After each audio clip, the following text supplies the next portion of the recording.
Picture this: Detroit 1964. The air crackles with a unique kind of energy.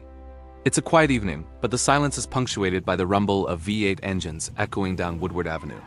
This is the heartland of American horsepower, a time of chrome, fins, and unbridled post-war optimism. Drive-in theaters glow under the stars, their lots filled with hulking, beautiful machines. Teenagers cruise the boulevards, their radios blasting the latest hits, each car a statement of freedom and personality. The American dream isn't just a house with a white picket fence. It's a 2-ton steel chariot sitting in the driveway. The streets are a rolling museum of automotive ambition. You've got the powerful GTO, the sleek Corvette, and the family-friendly sedans that ferry a generation of baby boomers. It's a golden age, a time when cars are more than just transportation. They are extensions of ourselves, symbols of progress, and the very engine of the nation's identity. The air smells of gasoline and possibility. Every stoplight is a potential drag race, every corner a new adventure waiting to happen. The culture is built around the automobile, a love affair forged in steel and fueled by high-octane spirit. But amidst this symphony of roaring engines and polished chrome, something is stirring. A new idea is taking shape within the secretive design studios of the Ford Motor Company. The industry titans, the seasoned veterans, are focused on making cars bigger, faster, and more powerful. They believe that's what the people want.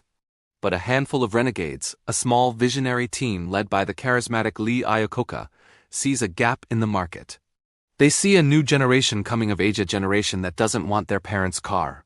They crave something different. Something personal, stylish, affordable, and most importantly, something that speaks to their sense of individuality. They envision a car that's not just a powerhouse for the drag strip or a cumbersome vessel for the family. They're dreaming of a new breed of automobile, sporty, compact, and infinitely customizable. A car for the masses that felt exclusive. A car that could be a secretary's daily driver, a college student's first taste of freedom, or a weekend warrior's pride and joy. It was a radical concept, a gamble that went against the established wisdom of Detroit. The executives were skeptical. The budget was tight. The timeline was impossibly short. The project was almost canceled multiple times. But the team persevered, fueled by passion and a shared belief that they were onto something truly special. They knew they weren't just designing another car. They were trying to capture a feeling. They were bottling lightning. They were crafting a legend. They called their secret project the T5, and later, inspired by a legendary fighter plane and the untamed spirit of the American West, they would give it a name that would gallop into history. In the quiet of that 1964 evening, as the tail fins and thunderous engines ruled the roads, nobody knew that the automotive world was on the brink of a revolution. Nobody knew that a single car, conceived in defiance of convention, was about to be unleashed.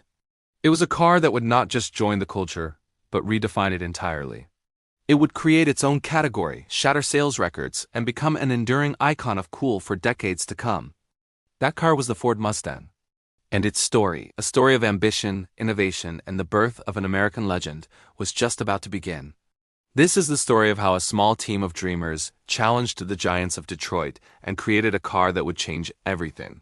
From its secret origins and whirlwind development to its spectacular debut at the 1964 World's Fair, we're going to dive deep into the fascinating history of the original pony car. We'll meet the key players, uncover the design secrets, and explore the cultural impact of a car that captured the hearts of millions and became a symbol of freedom and adventure around the globe. It all started with a simple idea: to build a car that everyone could love. A car with a long hood, a short deck, and a price tag that put the dream within reach. It was a bet on the future, a bet on a new generation, and a bet that paid off in ways no one could have ever imagined. The Mustang wasn't just a success. It was a phenomenon. In its first year alone, it sold over 400,000 units, smashing every projection and sending shockwaves through the entire industry. Competitors scrambled to catch up, rushing to create their own pony cars, but the original had already captured the public's imagination. What made it so special? It was the power of choice. You could get a Mustang as a sensible 6-cylinder coupe or a fire-breathing V8 convertible. You could choose from dozens of options, colors, and trims to make it uniquely yours. It was a blank canvas for self-expression, a car that could be anything you wanted it to be. It appeared in movies, in songs, and in the driveways of everyone from celebrities to the girl next door. It transcended demographics and became a part of the American fabric. So, buckle up as we take a journey back in time. Back to the roaring 60s, back to the heart of Motor City, and back to the moment a legend was born. We'll explore the initial sketches, the clay models, the boardroom battles, and the engineering breakthroughs that brought the Mustang to life. We'll look at how it sparked a whole new genre of cars and ignited the muscle car wars that would define the rest of the decade. This isn't just a story about a car. It's a story about a moment in time, a cultural shift, and the enduring power of a brilliant idea. Thank you so much for joining me on this first leg of our journey. If you're a fan of classic cars, automotive history, or just love a great story, you're in the right place. Make sure to hit that subscribe button and turn on notifications so you don't miss the next chapter, where we'll dive into the dramatic launch of the Mustang and its immediate, earth-shattering impact. We've got a lot more to cover, so you won't want to miss it. Thanks for watching, and we'll see you in the next video. Picture this, it's the early 1960s. The air in America is buzzing with change. Rock and roll is on the radio, skirts are getting shorter, and a new generation is coming of age. This generation, the baby boomers, were born into post-war prosperity, and they weren't interested in the big boat-like cars their parents drove. They craved something different, something that spoke to their youthful spirit. Something sporty, stylish, and most importantly, affordable. Over at the Ford Motor Company headquarters in Dearborn, Michigan, this shift in culture was not going unnoticed. The executives could feel the pulse of the nation changing. They had just weathered the storm of the Edsel, a colossal failure that had cost the company millions and tarnished its reputation. The mood was cautious, but beneath the surface there was a desperate hunger for a big win. They needed a car that would capture the imagination of young America. A car that would redefine Ford for a new era. The problem was, what did that car look like? The design studios were filled with sketches and clay models, but nothing seemed to hit the mark. The company was at a crossroads. They could play it safe, continue building reliable but uninspired family sedans, or they could take a monumental risk and bet the farm on an entirely new concept. The pressure was immense. Another failure like the Edsel could be catastrophic, but the potential reward? It was the chance to define a generation. Into this high-stakes environment stepped a man named Lee Iacocca. If you've heard the name, you know he was no ordinary executive. He was a force of nature. The son of Italian immigrants, Iacocca had worked his way up from the bottom of Ford with sheer grit, intelligence, and an almost supernatural understanding of what the American public wanted. He wasn't just a car guy.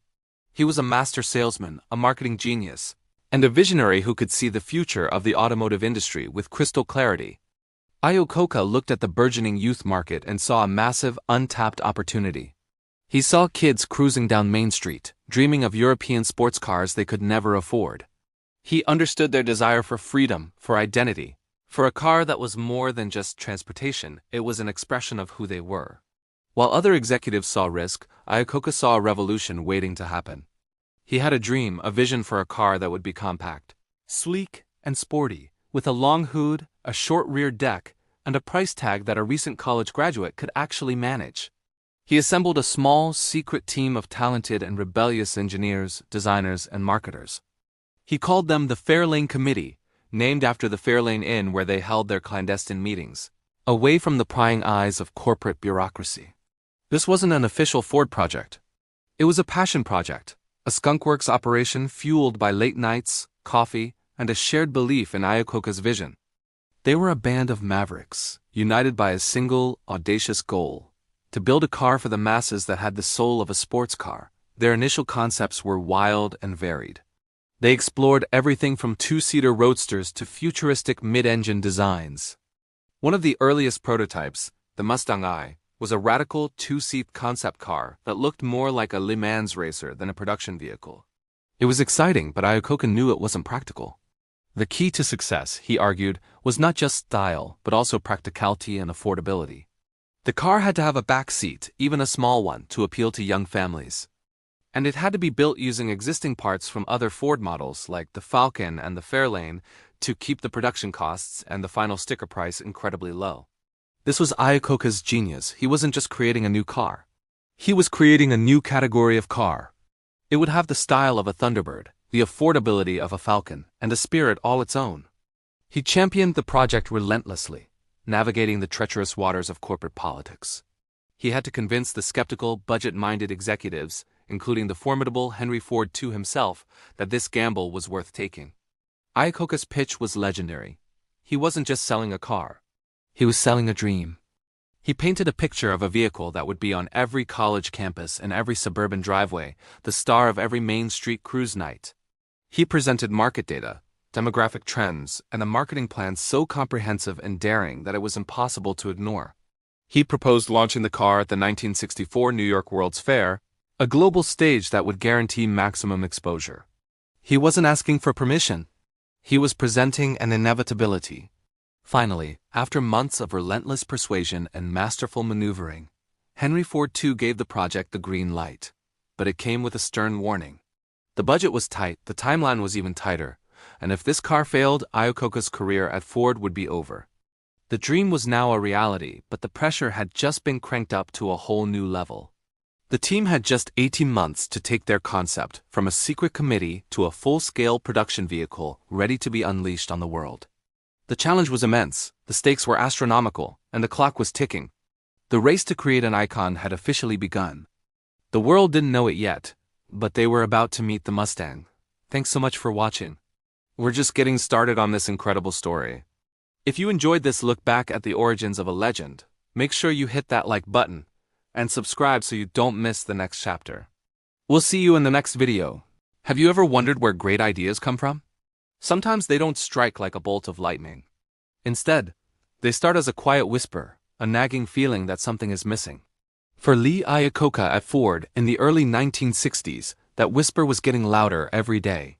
He looked at the automotive landscape and saw a huge gaping hole. The post-war baby boomers were coming of age. They had jobs, they had a little money, and they had a craving for something new, something exciting. But what were their options? Big, heavy, expensive family sedans or pricey, impractical European sports cars. There was nothing in between. Iacocca, a master salesman with an uncanny ability to read the public mood, knew this was a massive opportunity. He gathered a small, secret group of like-minded rebels within the monolithic Ford Motor Company. This team, which they unofficially called the Fairlane Committee, met after hours at the Fairlane Inn, a motel near Ford's headquarters. They weren't your typical corporate suits. They were engineers, designers, and marketers who shared Iacocca's frustration and his vision. Their mission? To create a car that would break all the rules. Their early brainstorming sessions were electric. They weren't just designing a car, they were designing a feeling. They imagined a vehicle that was lightweight, agile, and most importantly, affordable. It had to be sporty, with a long hood and a short rear deck, evoking the classic sports car silhouette. But it also had to be practical enough for daily life, with seating for 4. They weren't just targeting young people. They were targeting a mindset. Their mantra became a car for the young at heart. It was for anyone, regardless of age, who felt a desire for freedom, style, and a little bit of fun on their daily commute. This concept was a radical departure for Ford. The company was still reeling from the colossal failure of the Edsel, a car designed by committees and market research that pleased no one. Iacocca's project was the polar opposite. It was driven by passion, intuition, and a clear, simple idea. They wanted to build a car that they themselves would want to buy. The team knew they had to be clever to keep costs down. Instead of designing a completely new car from the ground up, which would have been prohibitively expensive, they decided to be resourceful. They would build their new creation on an existing platform, the humble and reliable Ford Falcon. Think of it like a master chef creating a gourmet meal using simple, everyday ingredients. The Falcon provided the basic chassis, the engine, the suspension, the nuts and bolts. This was the secret sauce that would make their dream car affordable. By using these off-the-shelf parts, they could slash development costs and pass those savings directly to the customer. This allowed the design team to focus their budget on what really mattered: the style. The skin of the car had to be breathtaking. It needed to look fast even when it was standing still.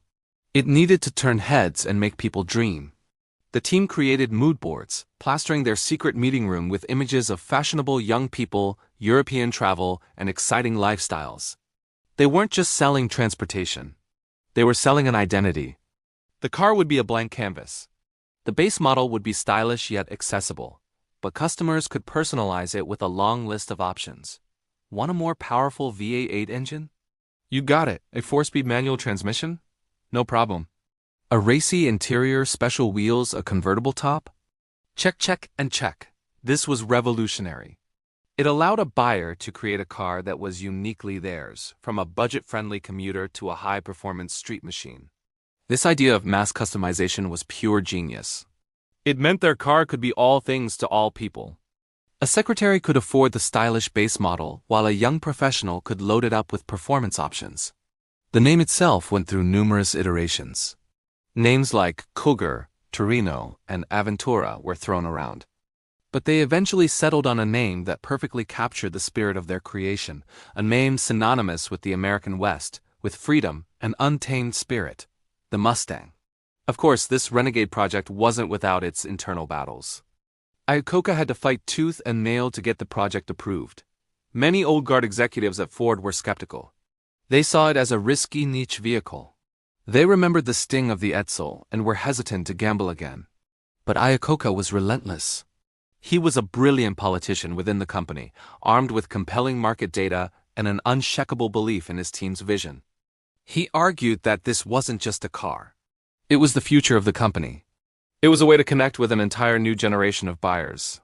Finally, after months of secret development, persuasive presentations, and sheer force of will, Iacocca got the green light from Henry Ford II himself.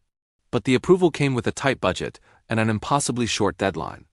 The spark of an idea, born in secret meetings at a local motel, was about to become a roaring fire. The team now faced the monumental task of turning their beautiful concept, their car for the young at heart, into a real, physical automobile that would roll off the assembly line and into the hearts of millions. The legend of the Mustang was about to begin. Thank you so much for watching. This story is just incredible, isn't it? If you're a fan of automotive history or just love a great underdog story, please hit that like button and subscribe to the channel. We have so many more tales to tell. See you in the next one. Welcome back to our series on the Ford Mustang.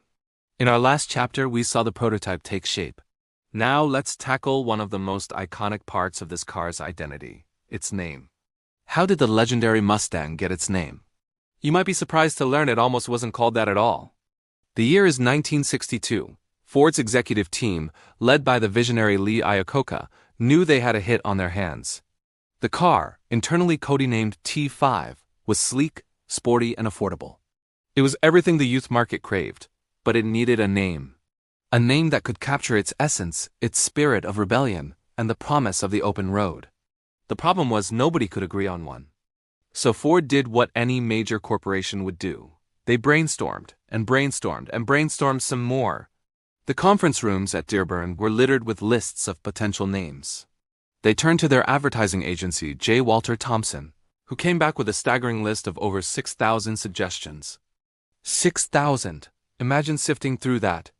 Names ranged from the exotic, like Monte Carlo and Monaco, to the adventurous, like Explorer and Comet.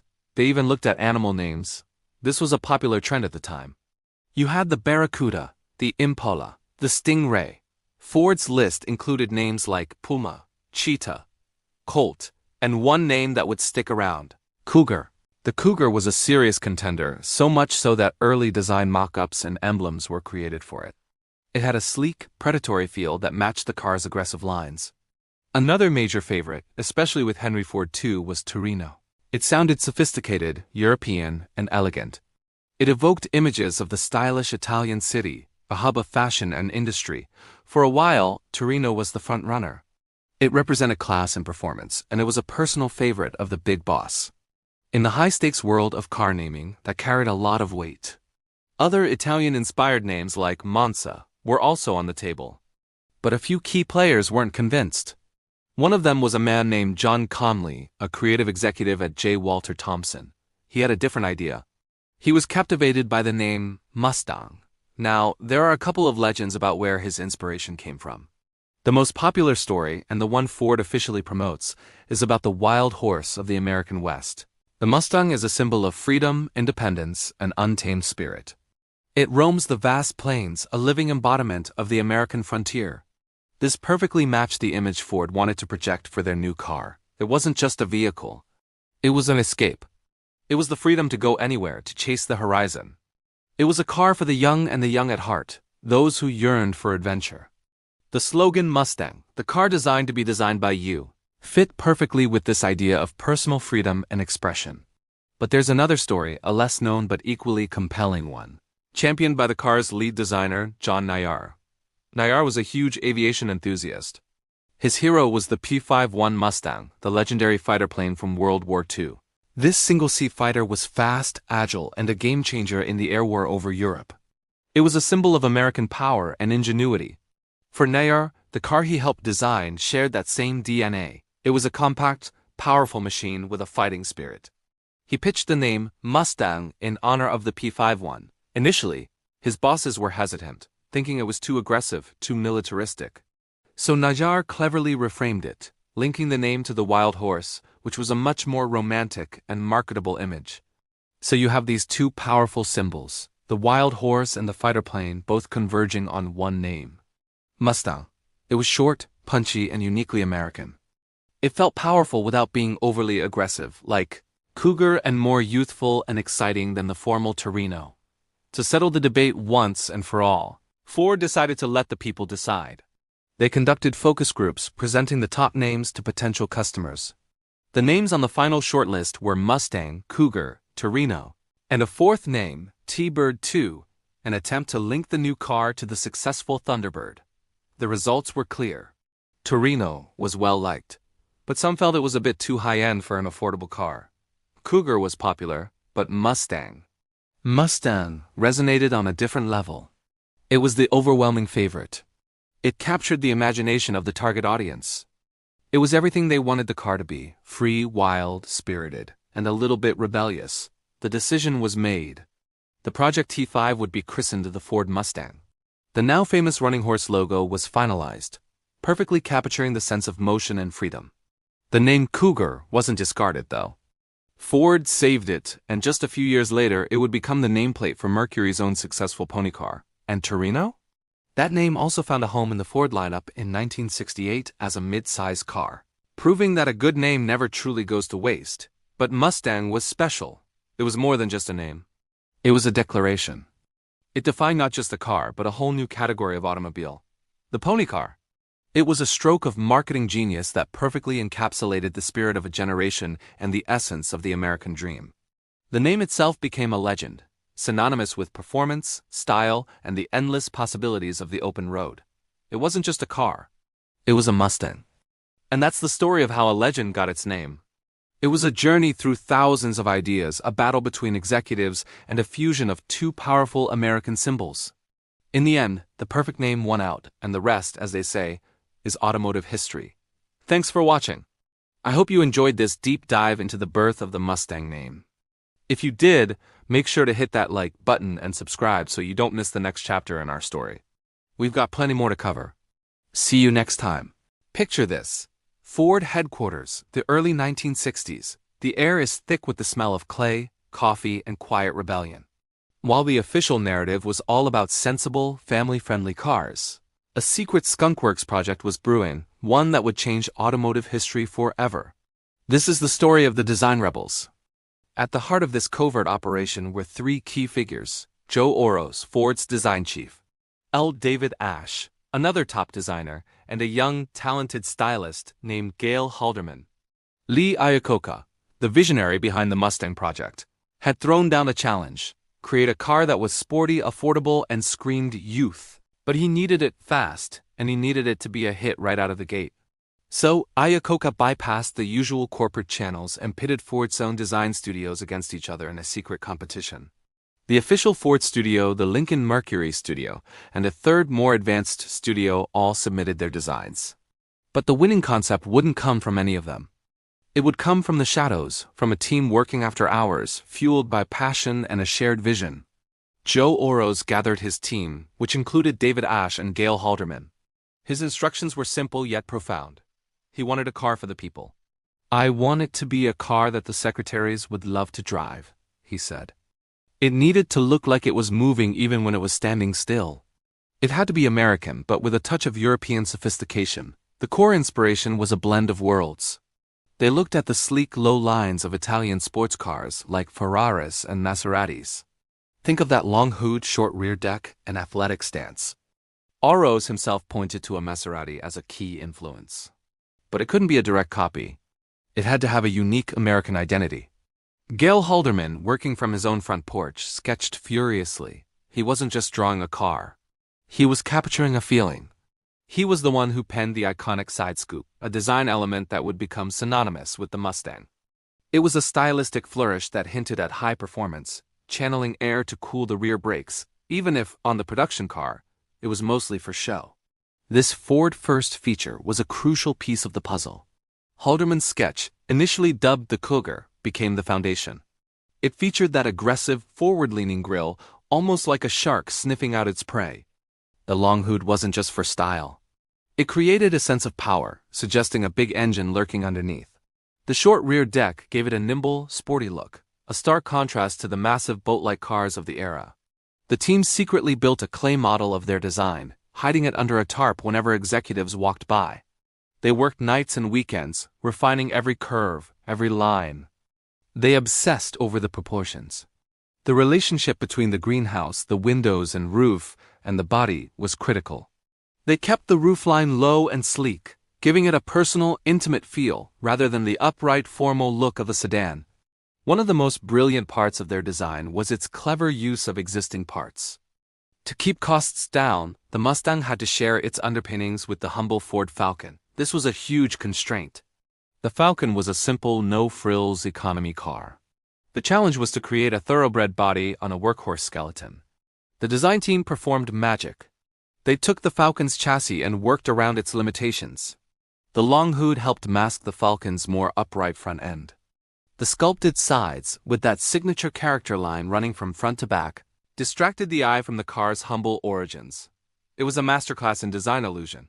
When the day came to present the clay models to Henry Ford II and Lee Iacocca, the team's secret design was rolled out. It was a showstopper. Compared to the other, more conventional proposals, the Oroz Halderman Ash design was a breath of fresh air. It was dynamic, exciting, and perfectly captured the spirit Iacocca was looking for. Iacocca knew instantly. "That's it," he reportedly said. "That's the one." The design was so compelling that it sailed through the approval process. They had done it. They had created a car that was both aspirational and attainable. It looked expensive, like a European Grand Tourer, but it was built to be affordable for the average American. The final touches were just as important. The galloping horse emblem, the tri-bar taillights, the sporty interior with its bucket seats and floor-mounted shifter. Every detail was meticulously crafted to reinforce the car's personality. It wasn't just transportation. It was an expression of freedom and individuality. These designers weren't just following orders. They were rebels with a cause. They bent the rules, worked in secret, and poured their hearts into creating something they believed in. They weren't just designing a car, they were designing a cultural icon. The result was a timeless piece of art that looked fast, felt personal, and promised adventure. And in doing so, Joe Oroz, Gail Halderman, and their team didn't just win a design competition, they captured the imagination of a generation. Thank you so much for watching. If you enjoyed this deep dive into the secret design of the Mustang, please hit that like button and subscribe to the channel for more stories from automotive history. Let us know in the comments what your favorite Mustang design element is. We'll see you in the next video. Welcome back to our series on the Ford Mustang. Today, we're diving into Chapter 5, the prototype and the panic. If you think building a legendary car is all glamour, think again.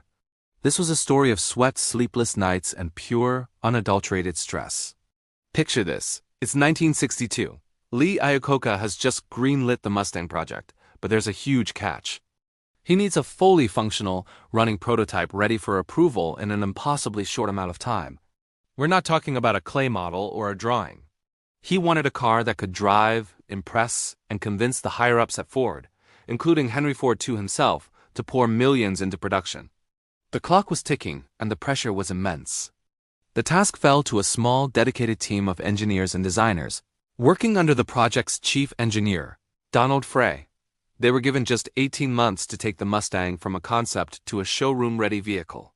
But first, they had to build that initial prototype, and they had to do it fast. The initial code name for the project was T5, and the first running concept was dubbed the Mustang I. This wasn't the car we know today. It was a two-seater, mid-engine sports car, a bold, radical idea. The team basically locked themselves away. They worked out of a small, discreet studio, far from the prying eyes of corporate spies and even their own colleagues. They knew that if word got out about this unconventional project, it could be shut down before it even had a chance. Secrecy was paramount. The days were long and the nights were even longer. Pizza boxes piled up, coffee pots were constantly brewing, and the smell of clay, metal, and sheer determination filled the air. These weren't just engineers.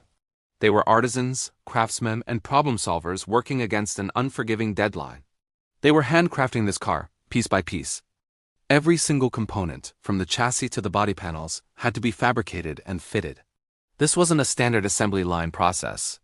They were borrowing parts from other Ford models, like the Falcon and the Fairlane, to save time and money. It was a Frankenstein's monster of a project, a puzzle where they had to make mismatched pieces fit together perfectly. The engine from a German Ford Taunus had to be adapted. The transmission had to be shoehorned in. Nothing was easy. Imagine the stress. You're an engineer, and you're shaping a piece of metal by hand. If you cut it wrong, you don't just grab another one off the shelf. You've wasted precious hours, maybe even days. One wrong calculation, one misplaced weld, one misaligned panel could throw the entire project off schedule. It could make the car handle poorly, look awkward, or worse, fail catastrophically during its presentation. Every detail mattered, and the weight of Iacocca's vision rested squarely on their shoulders. They called this frantic period the Panic. It was an apt name. Tempers flared. Arguments broke out over design choices and engineering solutions. People were exhausted, running on fumes and a shared passion to create something truly new. They were racing against time, and every setback felt like a disaster. There was no room for error. The team leader, Roy Lunn, who had a background in racing, pushed his team to the absolute limit, knowing that speed and precision were everything, and then a breakthrough. Against all odds, they did it. In just 100 days, they built the Mustang I, a sleek, white mid-engine roadster.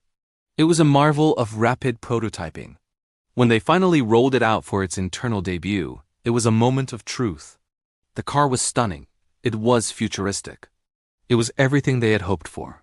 On October 7, 1962, the Mustang I concept was unveiled to the public at the United States Grand Prix at Watkins Glen. Racecar driver Dan Gurney drove it on a parade lap, and the crowd went wild. The press loved it. It was a massive PR success. The buzz was incredible. People were talking about this new Ford Mustang. The gamble had paid off. However, despite the public's love for the radical two-seater, Lee Iacocca knew it wasn't the right car for the mass market. It was too niche, too expensive to produce. The real Mustang, the one that would change the world, needed to be a four-seater with a more conventional layout. So the panic wasn't over. In fact, it was just beginning. The team now had the monumental task of taking the spirit and excitement of the Mustang I and channeling it into a practical, affordable car for the American family. They had to go back to the drawing board, this time working with the Ford Falcon's platform as a base. This led to the creation of the Mustang II concept in 1963, a car that looked much, much closer to the production model we all know and love. The design process was another whirlwind of activity. They held an internal design competition, and it was a young designer named David Ash whose proposal, codenamed Cougar, won out. It had the long hood, the short rear deck, and the sporty, aggressive stance that would become the Mustang's signature look. The engineering team, battle-hardened from building the Mustang I, went back to work. They pulled all-nighters again, fitting the new body onto the Falcon's chassis, refining the suspension, and making sure everything would work on a mass production scale. The pressure was even higher now because they had a hard deadline. The 1964 New York World's Fair. Failure was not an option. The story of the first Mustang prototype is a testament to what a small, passionate team can achieve under immense pressure. It's a story of innovation, risk-taking, and the relentless pursuit of a vision. They didn't just build a car. They built a legend, forged in a crucible of panic and possibility. That's a wrap for this chapter. The The story of what happened next, the legendary launch at the World's Fair, is coming up. Thanks for watching. If you're enjoying this deep dive into Mustang history, make sure to hit that like button, subscribe to the channel, and ring the bell so you don't miss the next chapter. See you next time. Welcome back to the channel, everyone. Today, we're stepping into a time machine and setting the dial for April 17th, 1964. This wasn't just any day. It was the day a legend was born. We're at the New York World's Fair in the heart of Flushing Meadows, Queens, and the air is absolutely electric with anticipation. Ford Motor Company is about to pull the cover off a car they've been teasing for months, a car they hoped would be a modest success. Little did they know, they were about to unleash a cultural phenomenon. Imagine the scene. Thousands of people are crowded around the Ford Pavilion, a magnificent structure designed by the legendary Walt Disney. The press is there, cameras flashing, reporters scribbling notes. Families are out enjoying the fair, drawn in by the buzz. Ford had launched a massive advertising blitz the night before, running simultaneous commercials on all three major TV networks. They had primed the pump, but no one, not even the masterminds at Ford, was prepared for the tidal wave of excitement that was about to hit. As the clock ticked closer to the reveal, the crowd swelled. You could feel the collective intake of breath. Then the moment arrived. The silks were pulled back, and there it was, the Ford Mustang. It was unlike anything else on the road. With its long hood, short rear deck, and sporty, aggressive lines, it was the embodiment of youthful freedom and American optimism. It wasn't just a car, it was a statement. The crowd erupted. It was love at first sight on a massive, unprecedented scale. People didn't just look, they swarmed. They climbed over the velvet ropes, desperate to get a closer look, to sit behind the wheel, to feel what it was like to be in the driver's seat of this new icon. The Ford representatives were completely overwhelmed. They had hoped to sell a few cars, but this was a frenzy. The reaction wasn't just warm. It was a full-blown inferno of desire. This scene wasn't just happening in New York. Across the country, Ford dealerships were under siege. When the doors opened that morning, they were mobbed by eager buyers. People weren't just kicking the tires. They were waving checkbooks, placing orders, and in some cases, even bidding against each other for the few models available on the showroom floor. Stories from that day have become legendary. One dealer in Texas had a customer who was so determined to own the Mustang on display that he spent the night sleeping in it just to make sure no one else bought it before his check cleared in the morning. The numbers were simply staggering. Ford's most optimistic projections had been to sell maybe 100,000 Mustangs in the first year. They sold over 22,000 on the very first day. Let that sink in. In 24 hours, they sold nearly a quarter of their entire year's goal. It was the most successful new car launch in automotive history, and it shattered every record and expectation. The assembly lines, which were already running, couldn't keep up with the tsunami of orders flooding in. The Mustang tapped into something deep in the American psyche. The post-war baby boomers were coming of age, and they were a generation that craved individuality, style, and performance. They didn't want their parents' big, practical sedans. They wanted something that was theirs, something that spoke to their spirit of adventure. The Mustang, with its affordable price tag, an endless list of customizable options, from different engines and transmissions to various colors and interior trims, was the perfect answer. You could build a Mustang that was uniquely you. It was a brilliant strategy by Lee Iacocca and his team. They had identified a brand new market segment, the pony car, and they had built the perfect product to fill it. The Mustang was more than just a car. It was a blank canvas for personal expression. It could be an economical six-cylinder commuter, a stylish convertible for cruising down the coast, or a V8-powered muscle car ready to take on the streets. This versatility was key to its universal appeal. The media frenzy that followed the launch was just as intense.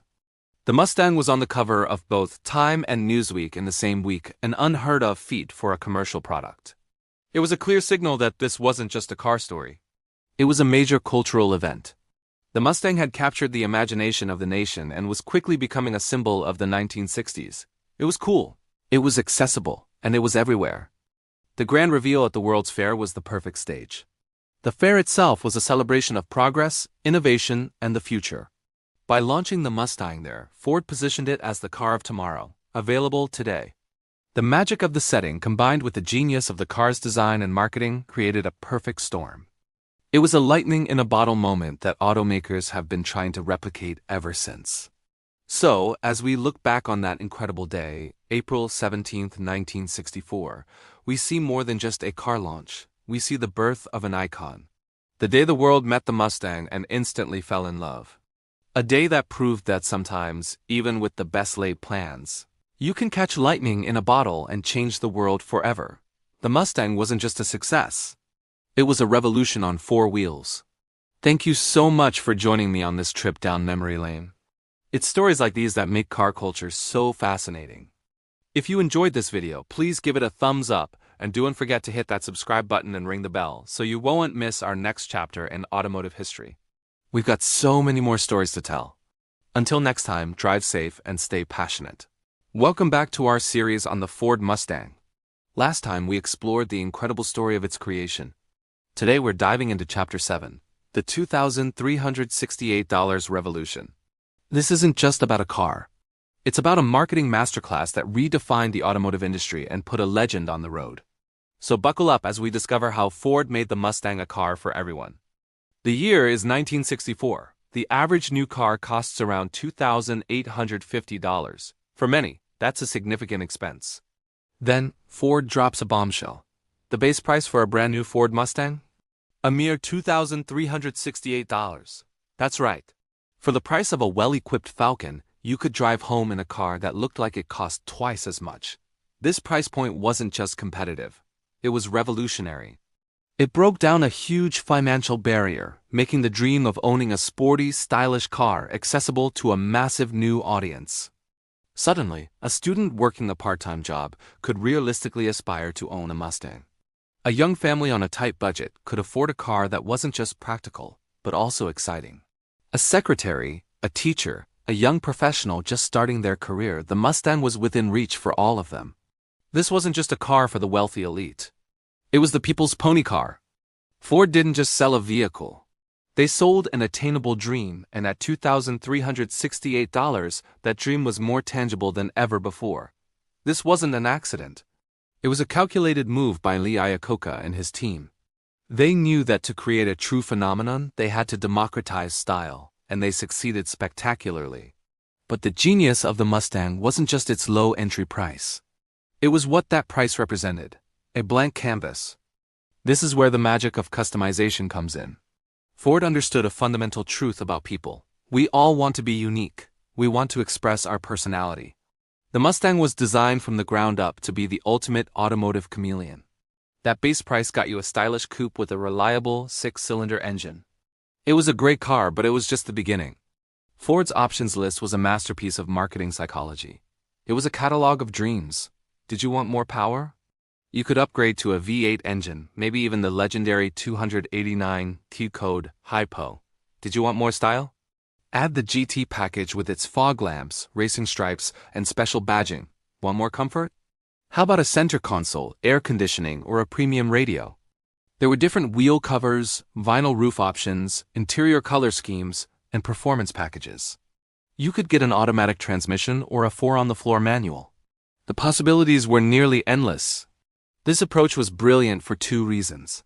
First, it allowed customers to build their perfect car. A business executive could spec out a sophisticated, V8-powered coupe with all the luxury trimmings, creating a personal luxury car that rivaled more expensive brands. On the other hand, a high school student could get the base model, save up, and later add custom wheels or a sportier exhaust, personalizing their ride over time.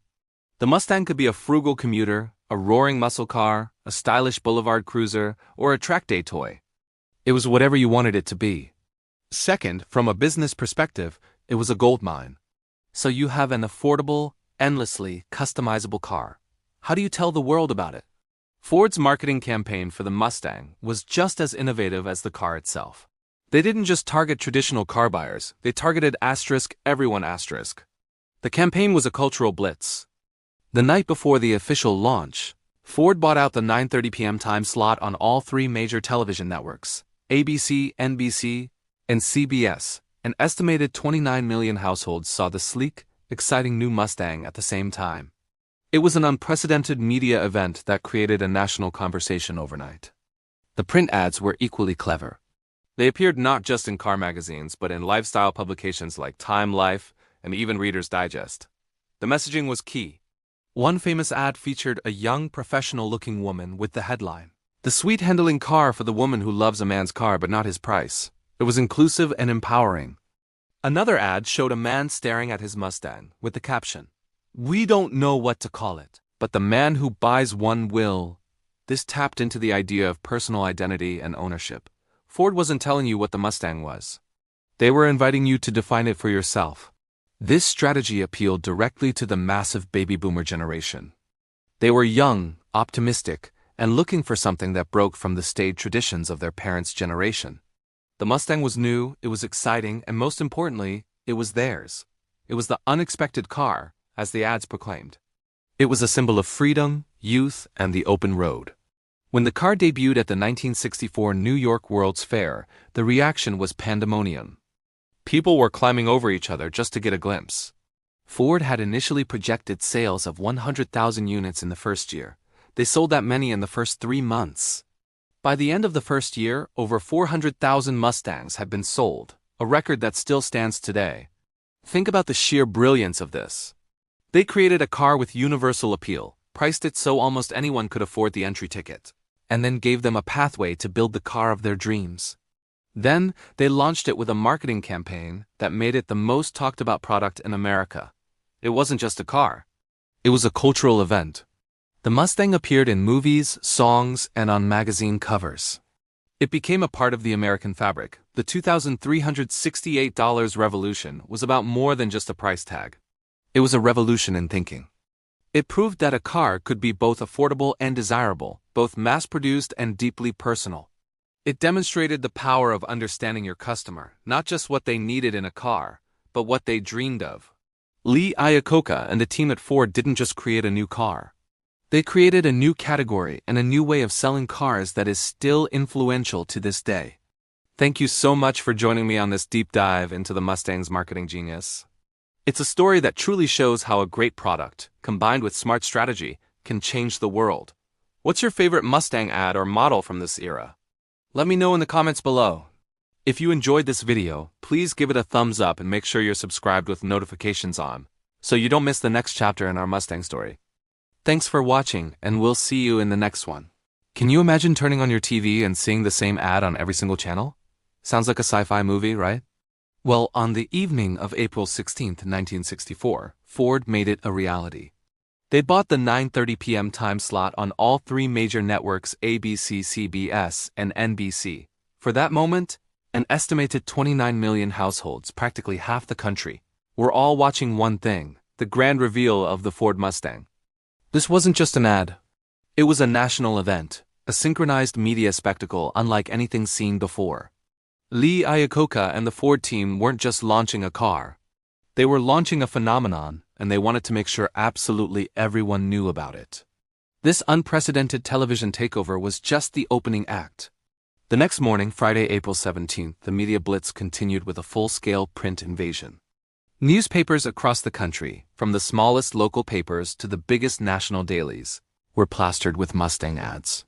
Ford ran announcements in over 2,600 newspapers, reaching an estimated 75% of the households in the nation. It wasn't just tucked away in the automotive section, either.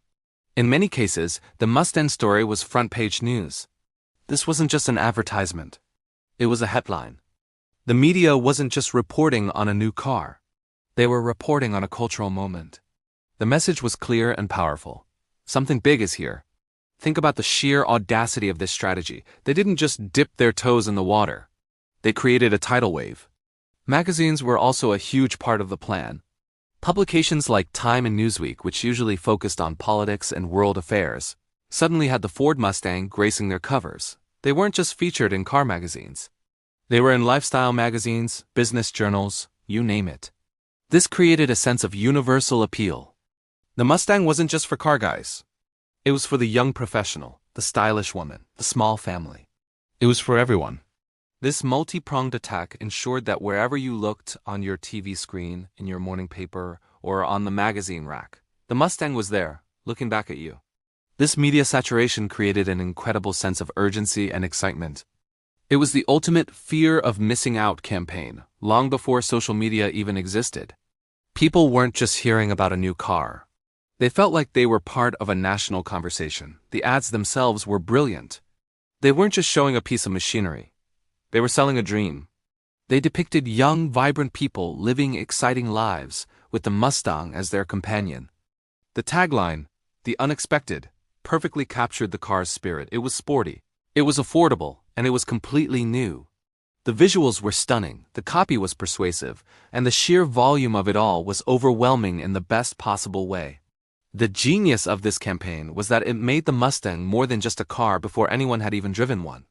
It became a symbol of a new generation, a symbol of freedom, style, and American optimism. The advertising told a story, and it was a story that millions of people wanted to be a part of.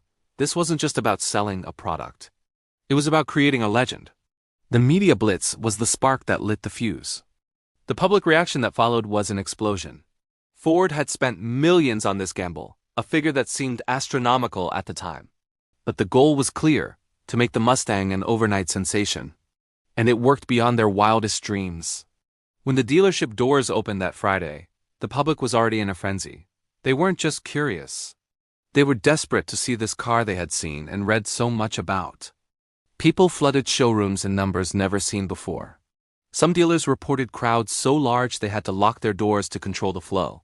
In Garland, Texas, one dealer had 15 customers all trying to buy the same Mustang. The car ended up being sold to the highest bidder, who insisted on sleeping in it overnight to make sure the check cleared and no one else could buy it. This wasn't just a successful car launch. It was a cultural hysteria. Another story from a Chicago dealership highlights the chaos. The demand was so intense that the single Mustang on display had to be hoisted onto a lift to stop the frantic crowd from damaging it.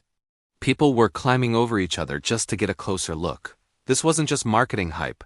It was real, tangible, and a little bit crazy.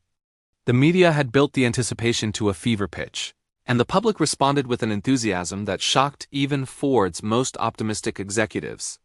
They had expected to sell 100,000 Mustangs in the first year. They sold that many in the first 3 months. By the end of the first day, Ford had taken over 22,000 orders for the Mustang. Let that sink in. 22,000 cars sold on day one. This shattered every sales record in automotive history. The media blitz hadn't just informed the public. It had mobilized them. It transformed a car into an object of desire, an instant icon that everyone had to have. The simultaneous TV roadblock, the newspaper saturation, the magazine covers, it all converged to create a perfect storm of consumer demand. It was a masterclass in marketing that is still studied today. The media frenzy did more than just sell cars.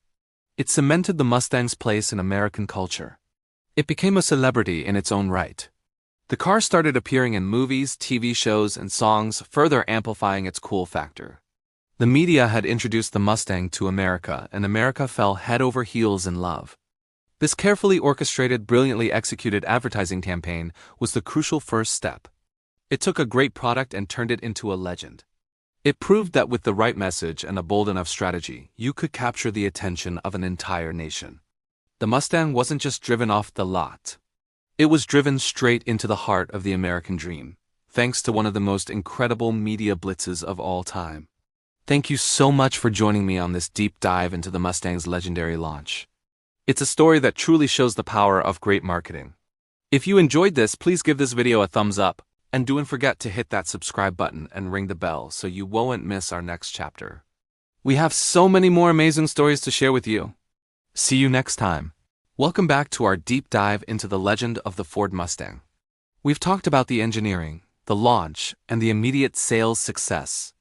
But today, in Chapter 9, we're exploring something less tangible, but far more powerful. Mustang Mania. This isn't just about a car. It's about the birth of an icon. How did a piece of machinery become a full-blown cultural phenomenon? Picture this. It's the mid-1960s. The world is changing. The post-war generation, the baby boomers, are coming of age. They're young, they're optimistic, and they're looking for something that speaks to them. Something that represents their break from the past. The cars of their parents were huge, chrome-laden barges. They were practical, sure, but they weren't exciting asterisk. They didn't capture the spirit of a generation ready to hit the open road and write their own story. And then roaring onto the scene comes the Mustang. It wasn't just a car. It was a declaration of independence on four wheels. It was sporty, it was stylish, and crucially, it was affordable. For the first time, young people, secretaries, teachers, recent graduates could walk into a dealership and drive out with a piece of the American dream that looked like it belonged on a racetrack in Monaco. The Mustang perfectly captured this zeitgeist. It was the right car, at the right time for the right people. It wasn't just transportation. It was an identity. Owning a Mustang said something about you. It said you were young, or at least young at heart. It said you valued freedom, adventure, and a little bit of rebellion. You weren't just driving to work. You were cruising. You weren't just running errands. You were on an adventure. This emotional connection was the secret sauce. Ford's marketing was brilliant, of course. They targeted women, a demographic largely ignored by car manufacturers at the time. They showcased the car's endless customization options, allowing every owner to create a Mustang that was uniquely theirs. From the engine to the paint color to the interior trim, you could build your car. This wasn't a one-size-fits-all machine. It was a personal statement. Think about the name itself, Mustang. A wild horse, untamed, a symbol of the American West, of wide open spaces and limitless possibility. It was pure marketing genius. The car promised an escape from the mundane, a ticket to a more exciting life. And people bought into that promise by the millions. Hollywood quickly fell in love, cementing the Mustang's status as the ultimate cool car. When Steve McQueen, the king of cool himself, chased down bad guys through the streets of San Francisco in a Highland Green '68 fastback in the movie Bullitt, it wasn't just a car chase, it was cinematic history. That scene single-handedly made the Mustang the epitome of tough, effortless style. The car had attitude. It had swagger. It appeared everywhere, from James Bond's Goldfinger to Gone in 60 Seconds. It became a shorthand for coolness on screen. If a character drove a Mustang, you instantly knew something about them. They were a hero, a rebel, someone who played by their own rules.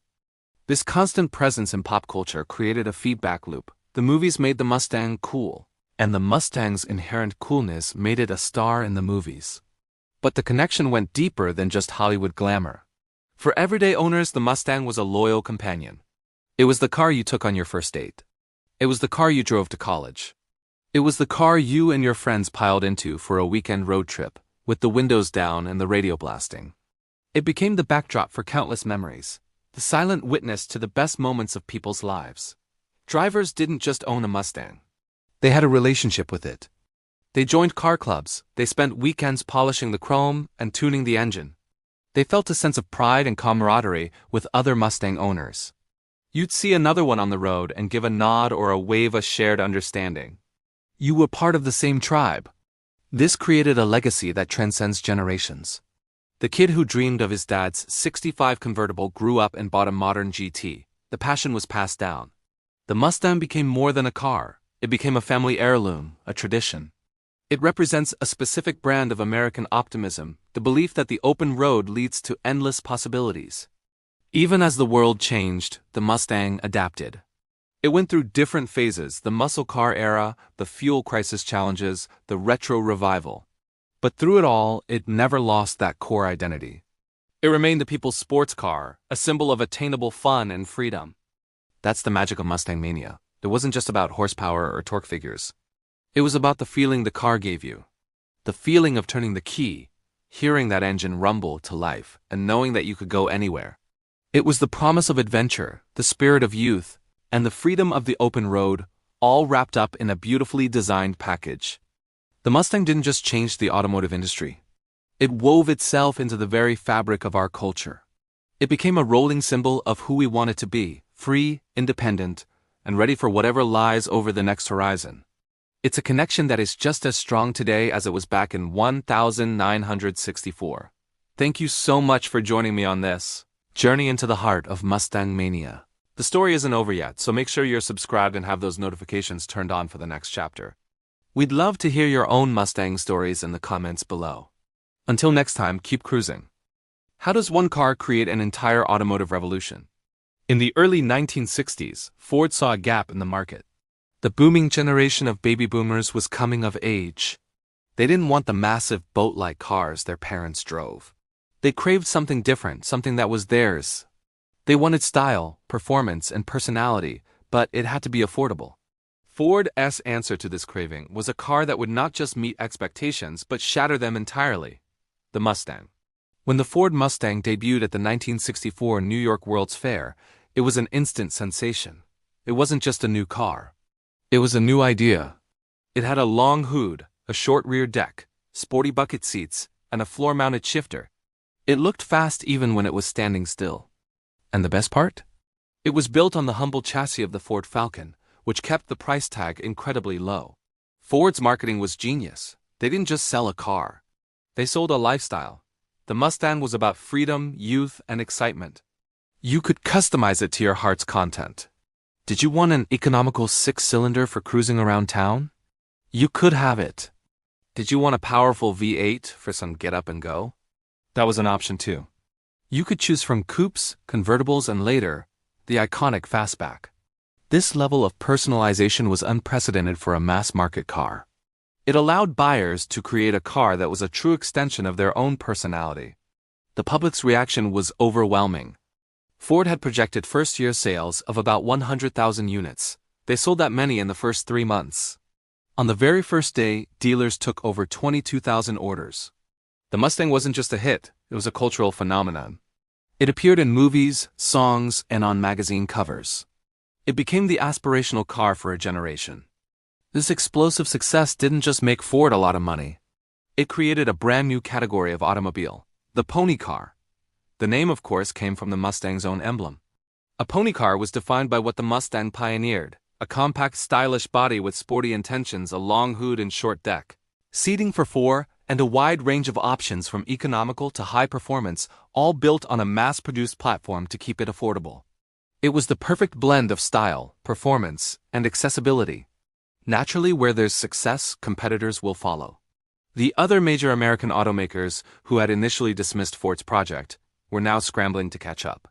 They saw the tidal wave of cash flowing into Ford's pockets and knew they needed their own horse in the race. This led to the birth of some of the most legendary names in American automotive history. In late 1966, Chevrolet fired its first major shot with the Camaro. It followed the Mustang's formula closely: sporty styling, a 2+2 layout, and a vast options list, including the potent SS or Supersport packages. The Camaro was designed from the ground up to be a direct Mustang fighter, sparking a rivalry that has raged for over half a century and continues to this day. Not to be outdone, Chrysler's Dodge division, which had dabbled with the Charger, threw its hat definitively into the ring in 1970 with the Challenger. The Challenger was a bit larger and more muscular than the Mustang or Camaro, offering a massive range of powerful engines, including the legendary 426 Hemi. Alongside its corporate cousin, the Plymouth Barracuda, the Challenger represented the peak of the pony car muscle era. American Motors Corporation, the perennial underdog, joined the fray with the Javelin, and the AMX Pontiac introduced the Firebird, a stylish cousin to the Camaro, which would later gain fame as the Trans Am. Mercury, Ford's own sister division, launched the Cougar, a more luxurious, upscale version of the Mustang. Within just a few years, the automotive landscape was filled with these powerful, stylish, and attainable machines. The Mustang didn't just launch a car. It launched a category. It tapped into the spirit of an entire generation and forced its rivals to respond, giving us some of the most iconic and beloved cars ever made. The birth of the pony car was a pivotal moment, a perfect storm of clever engineering, brilliant marketing, and cultural timing. It proved that a car could be more than just transportation. It could be a statement, a symbol of freedom, and an object of passion. All thanks to one little horse that started a stampede. Thank you so much for watching this chapter of our automotive history journey. If you enjoyed this story, please give this video a thumbs up and hit that subscribe button so you don't miss what's coming next. We love sharing these stories with you, and we'll see you in the next video. Welcome back to our deep dive into the legend of the Ford Mustang. Today, we're shifting into high gear as we explore Chapter 11, the revolutionary 1965 model year. This wasn't just a new car. It was a cultural phenomenon that took America by storm, and it all started with a brilliant blend of style, performance, and unprecedented choice. Let's start with what was under that iconic long hood. The base model came equipped with a sturdy 170 cubic inch straight-six engine, delivering a respectable 120 horsepower. It was a reliable and economical choice, perfect for daily driving. But Ford knew that the heart of the Mustang's appeal was the promise of something more. For those with a thirst for power, the options list was a playground. You could upgrade to a 260 cubic inch V8, or even better, the legendary 289 V8, available in several states of tune. The most potent version, the cat code Hypo 289, churned out a thrilling 271 horsepower, transforming the friendly pony car into a serious performance machine. This range of engine options was key to the Mustang's have-it-your-way philosophy. But before you even turned the key, the 1965 Mustang captured your imagination with its design. The styling was pure magic. Lee Iacocca and his team nailed the proportions: a long, aggressive hood that hinted at the power beneath, and a short, sporty rear deck. This long hood, short deck silhouette gave it a dynamic, forward-leaning stance that was unlike anything else on the road. It looked fast even when it was standing still. The sculpted body sides with their signature character line, the galloping pony and the corral-style grille, and the tri-bar taillights, every element was meticulously crafted to create an image of youthful freedom and American confidence. It wasn't just a car. It was an aspirational statement. One of the most revolutionary aspects of the 1965 Mustang was its incredible level of customization. Ford wanted to create a car for everyone, and they succeeded by offering a staggering array of options. You could get your Mustang as a hardtop coupe, a convertible for soaking up the sun, or the sleek new 2+2 Fastback that was introduced later in the model year. The Fastback, with its sloping roofline, became an instant icon of speed and style. The choices didn't stop there. The interior could be standard or upgraded to the pony interior, which featured deluxe door panels and embossed galloping ponies on the seatbacks. You could add a center console, air conditioning, a rally pack with a tachometer, and clock mounted on the steering column, power steering, power brakes, and a choice of transmissions including the popular 4-speed manual. From paint colors to wheel covers, you could truly build a Mustang that was uniquely yours. This level of personalization was unheard of for an affordable car at the time, and was a massive factor in its record-breaking sales. Ford didn't just sell a car. They sold a personalized dream.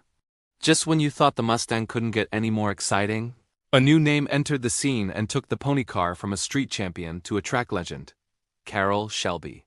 Ford wanted to give the Mustang some serious racing credibility to combat its Secretary-esque car image. They turned to the legendary Texan racer and car builder, Carroll Shelby, and the result was pure, unadulterated performance. The 1965 Shelby GT350. Shelby took the K-Code Fastback and stripped it down to its essentials for racing. He threw out the back seat, added a fiberglass hood with a functional scoop, and painted every single one of them Wimbledon white with Guardsman blue racing stripes. But the real magic happened under the skin. Shelby's team heavily modified the 289 V8, adding a high-rise intake manifold and a bigger carburetor to push its output to a roaring 306 horsepower. The suspension was completely reworked for track duty with stiffer springs, heavy-duty shocks, and a thicker front sway bar. The steering was quickened, and powerful front disc brakes were made standard. The Shelby GT350 was not a comfortable cruiser. It was a loud, raw, and incredibly capable race car for the street. It was built to dominate the track, and it did just that, winning the SCCA B Production Championship in its very first year. The GT350 cemented the Mustang's performance credentials and created a halo effect for the entire brand. It proved that this stylish pony car had the heart of a thoroughbred champion. The arrival of the Shelby GT350 marked the beginning of a legendary partnership and added a whole new dimension of high-octane excitement to the Mustang story. The 1965 model year was an absolute triumph. Ford had planned to sell 100,000 units in the first year. They sold that many in the first 3 months. By the end of the model year, over 680,000 Mustangs had rolled off the assembly line, a record for a first-year model that still stands today.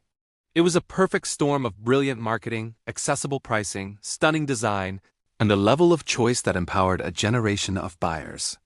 From the economical 6-cylinder coupe to the fire-breathing Shelby GT350, The 1965 Mustang truly offered something for everyone, securing its place not just in automotive history, but in the very fabric of American culture. Thanks for joining us on this journey back to 1965. The Mustang story only gets more exciting from here, so make sure you resubscribed and have those notifications turned on so you don't miss the next chapter. We'd love to hear your favorite 1965 Mustang memory or which model you'd choose, so drop a comment below. Until next time, keep the passion for pony cars alive. Howdy folks, and welcome back to the channel. Today, we're diving deep into the story of a true American icon, a man who went from raising chickens to raising hell on the racetrack. We're talking about the one and only Carroll Shelby. Picture this, a charismatic Texan with a 10-gallon hat and a heart condition that would stop most people in their tracks. But not Shelby. After a stellar racing career, including a win at the legendary 24 Hours of Le Mans, his doctors told him his racing days were over, so what did he do? He decided to build the fastest cars in the world instead. Now, around the same time, Ford had just unleashed the Mustang. It was a smash hit, a cultural phenomenon. It looked great, it was affordable, but the hardcore performance enthusiasts? They wanted more. They craved more power, better handling, a car that wasn't just for cruising, but for dominating. Ford's visionary leader, Lee Iacocca, knew exactly who to call.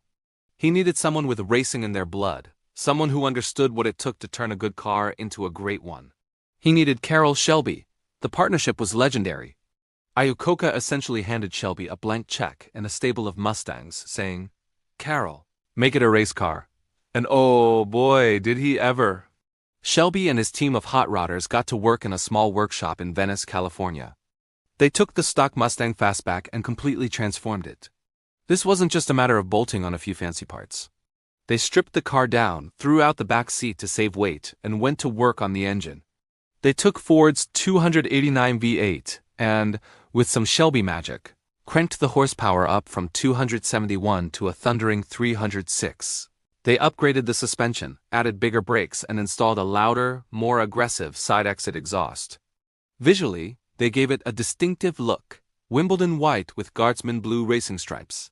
And thus, in 1965, a legend was born, the Shelby GT350. The GT350 wasn't just a car, it was a statement. It was a race-ready machine you could buy straight from a Ford dealership. It was raw, it was loud, and it was unapologetically fast. On the track, it was an absolute beast, winning the SCCAB Production Championship in its very first year, solidifying its place in motorsport history. It proved that the Mustang could be more than just a secretary's car, as its critics sometimes called it. It could be a true performance champion. But Shelby wasn't done. If the GT350 was a scalpel, his next creation would be a sledgehammer. By 1967, the muscle car wars were in full swing. Big block engines were all the rage, and there's no replacement for displacement, was the mantra. Shelby and Ford decided to take things to a whole new level. They took the redesigned, more aggressive-looking 1967 Mustang and shoehorned a monster of an engine under the hood, the massive 428 cubic inch Police Interceptor V8. This wasn't just about straight-line speed. Shelby's team also refined the car's looks, giving it a more muscular and menacing appearance with a unique front grille, hood scoops, and a distinctive rear spoiler. The result was the Shelby GT500. This car was pure, unadulterated American muscle. It was a brute, a powerhouse that commanded respect on the street and became an instant icon of the era. The GT500 was less of a track-focused weapon like the GT350 and more of a high-performance grand tourer, a car that could eat up highway miles with incredible speed and style. It became the dream car for a generation, famously immortalized in films and culture. For a little extra spice, Shelby even created the King of the Road. In 1968, he introduced the GT500KR. Under its ram air hood lay the even more powerful 428 Cobra Jet engine, which Ford conservatively rated at 335 horsepower, but everyone knew it produced well over 400. The King of the Road was exactly that, the pinnacle of Mustang performance, the baddest car on the block. Carroll Shelby's genius was his ability to understand the soul of a car. He knew how to inject it with passion, performance, and a personality that was larger than life, much like the man himself. He didn't just modify cars. He gave them a spirit. a racing pedigree that transformed the Ford Mustang from a popular pony car into a world-class performance legend. His philosophy was simple: take a good idea and make it better. Through his relentless pursuit of performance, he created some of the most desirable and iconic American cars ever made. The Shelby name became synonymous with power, speed, and a rebellious, winning spirit. The legacy of the original Shelby Mustangs continues to this day. They are highly sought-after collector's items, symbols of a golden era of American automotive history. And the partnership between Shelby and Ford has been reignited in the modern era, producing new generations of Shelby GT350s and GT500s that continue to push the boundaries of performance, carrying on the incredible legacy of that Texas chicken farmer who dared to dream big. Carroll Shelby's story is a testament to passion and perseverance. He taught the pony car how to run, how to race, and how to win, forever cementing his and the Mustang's place in the pantheon of automotive greatness. Thanks so much for joining me on this ride through history. If you enjoyed this story, please hit that like button and be sure to subscribe and ring the bell so you don't miss our next chapter. We've got plenty more amazing stories to tell. Until next time, keep the passion alive. Hey everyone, and welcome back to our deep dive into the legacy of the Ford Mustang.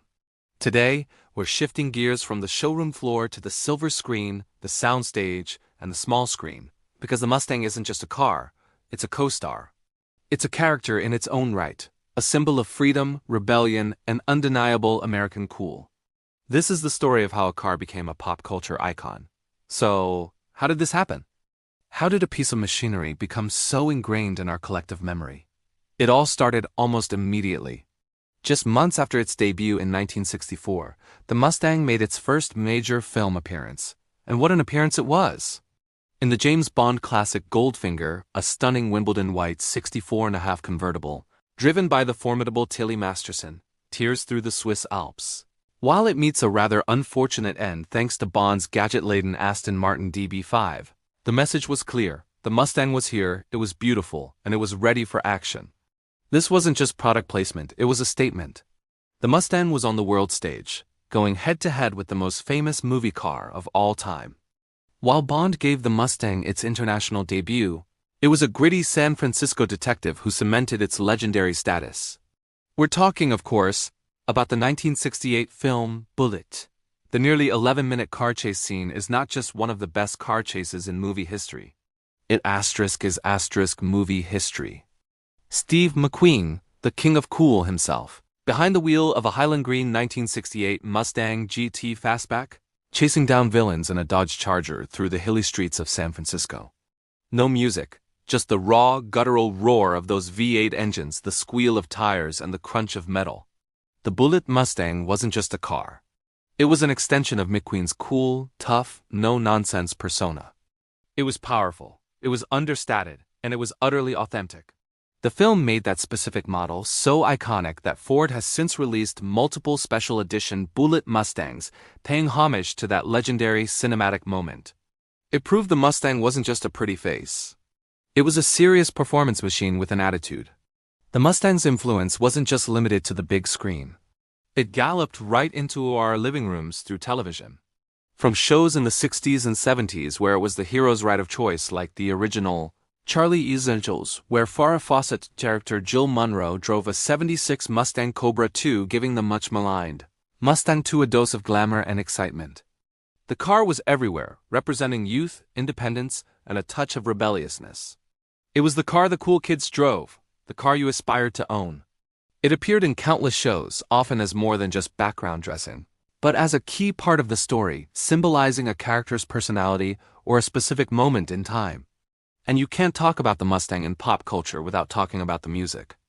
The car's name itself has a rhythm to it, and it didn't take long for musicians to pick up on that.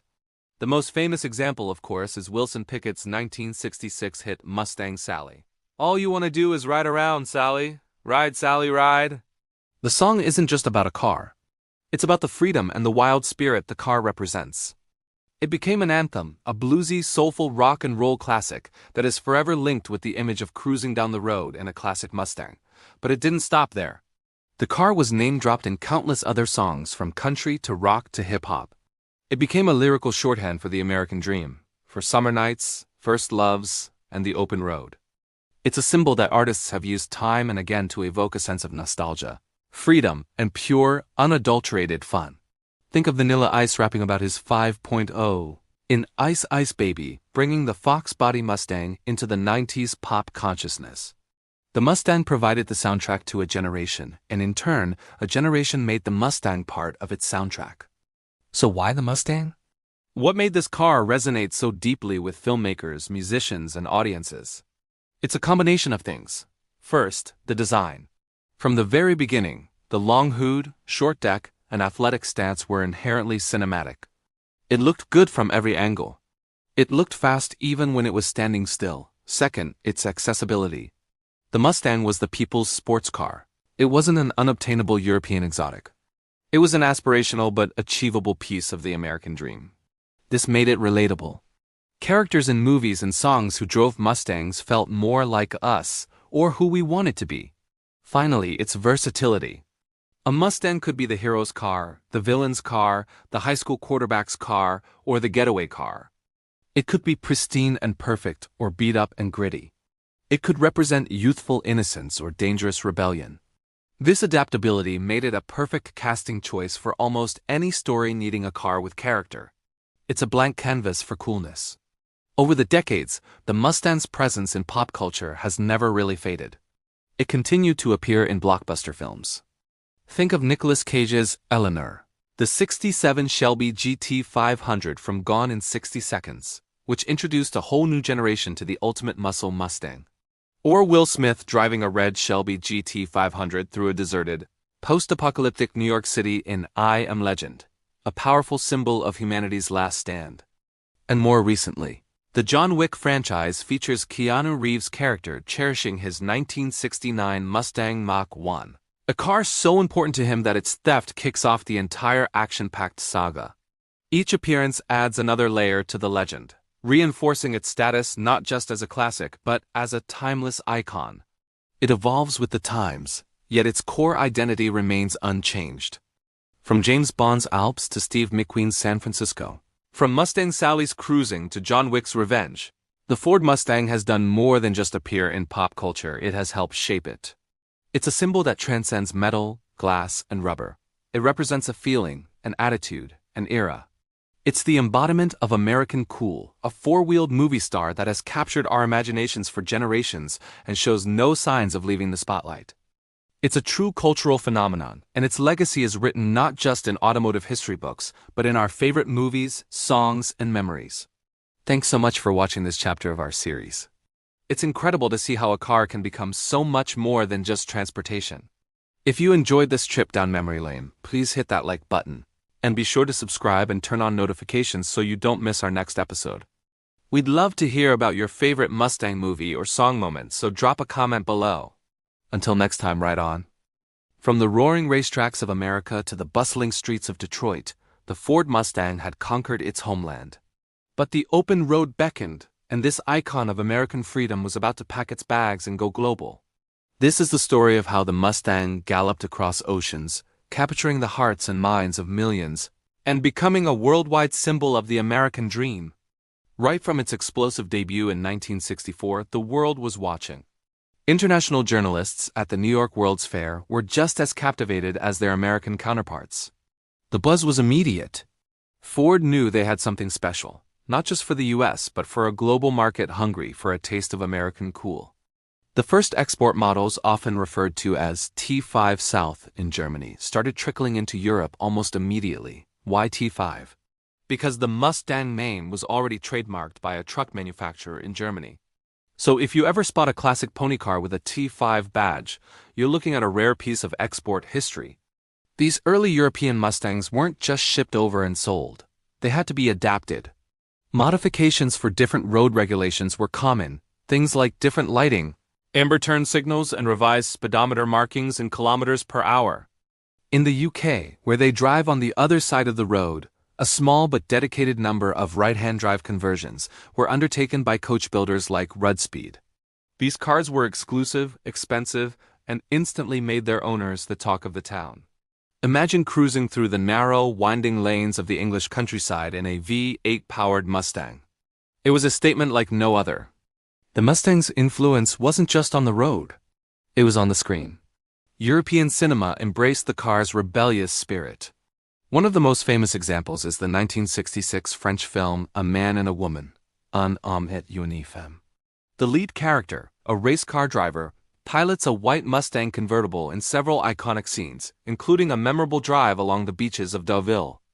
The film was a massive international success, winning the Palme d'Or at Cannes.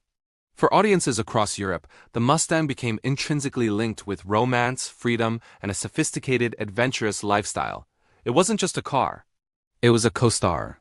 Across the globe in Australia, the story was similar. With no official Ford imports of the Mustang for many years, a thriving industry of private importers and right-hand drive conversion specialists emerged. Australians, with their own vibrant car culture and love for V8 power, saw the Mustang as the ultimate expression of American muscle. Getting one down under was a labor of love. It involved sourcing a car in the US, shipping it thousands of miles, and then undertaking the complex and costly process of converting it to right-hand drive. Owning a Mustang in Australia in the 60s and 70s wasn't just about having a cool car. It was a testament to your passion and dedication. These converted cars are now highly prized classics. Asia too felt the Mustang's pull. In Japan, a nation known for its efficient and compact cars, the Mustang was a fascinating and exotic beast. It represented the sheer scale and boldness of American design. It appeared in movies, manga, and anime, often driven by a cool, rebellious character. For many in Japan and across Asia, the Mustang was a rolling piece of pop culture, a tangible link to the Hollywood movies and rock and roll music that were sweeping the globe. The Mustang's global appeal stemmed from what it represented. In a post-war world that was rapidly modernizing, the Mustang was more than just transportation. It was a symbol of optimism, individuality, and the pursuit of happiness. It embodied the American dream, the idea that with a little bit of style and a lot of horsepower, you could go anywhere and be anyone. It didn't matter if you were a businessman in Frankfurt, a surfer in Sydney, or a student in Tokyo. The Mustang's promise of freedom on the open road was a universal language. This global fascination wasn't a short-lived fad. It laid the groundwork for the Mustang's future. When Ford officially launched the sixth-generation Mustang as a global product in 2015, available for the first time in factory-built right-hand drive, the response was overwhelming. Pre-orders flooded in from the UK, Australia, and over 140 other countries. Decades of pent-up demand, fueled by classic movies, cultural osmosis, and the car's legendary status, were finally unleashed. The Mustang wasn't just being exported anymore. It was being embraced as a citizen of the world. From a clever marketing idea born in Detroit, the Mustang became a global ambassador for American culture.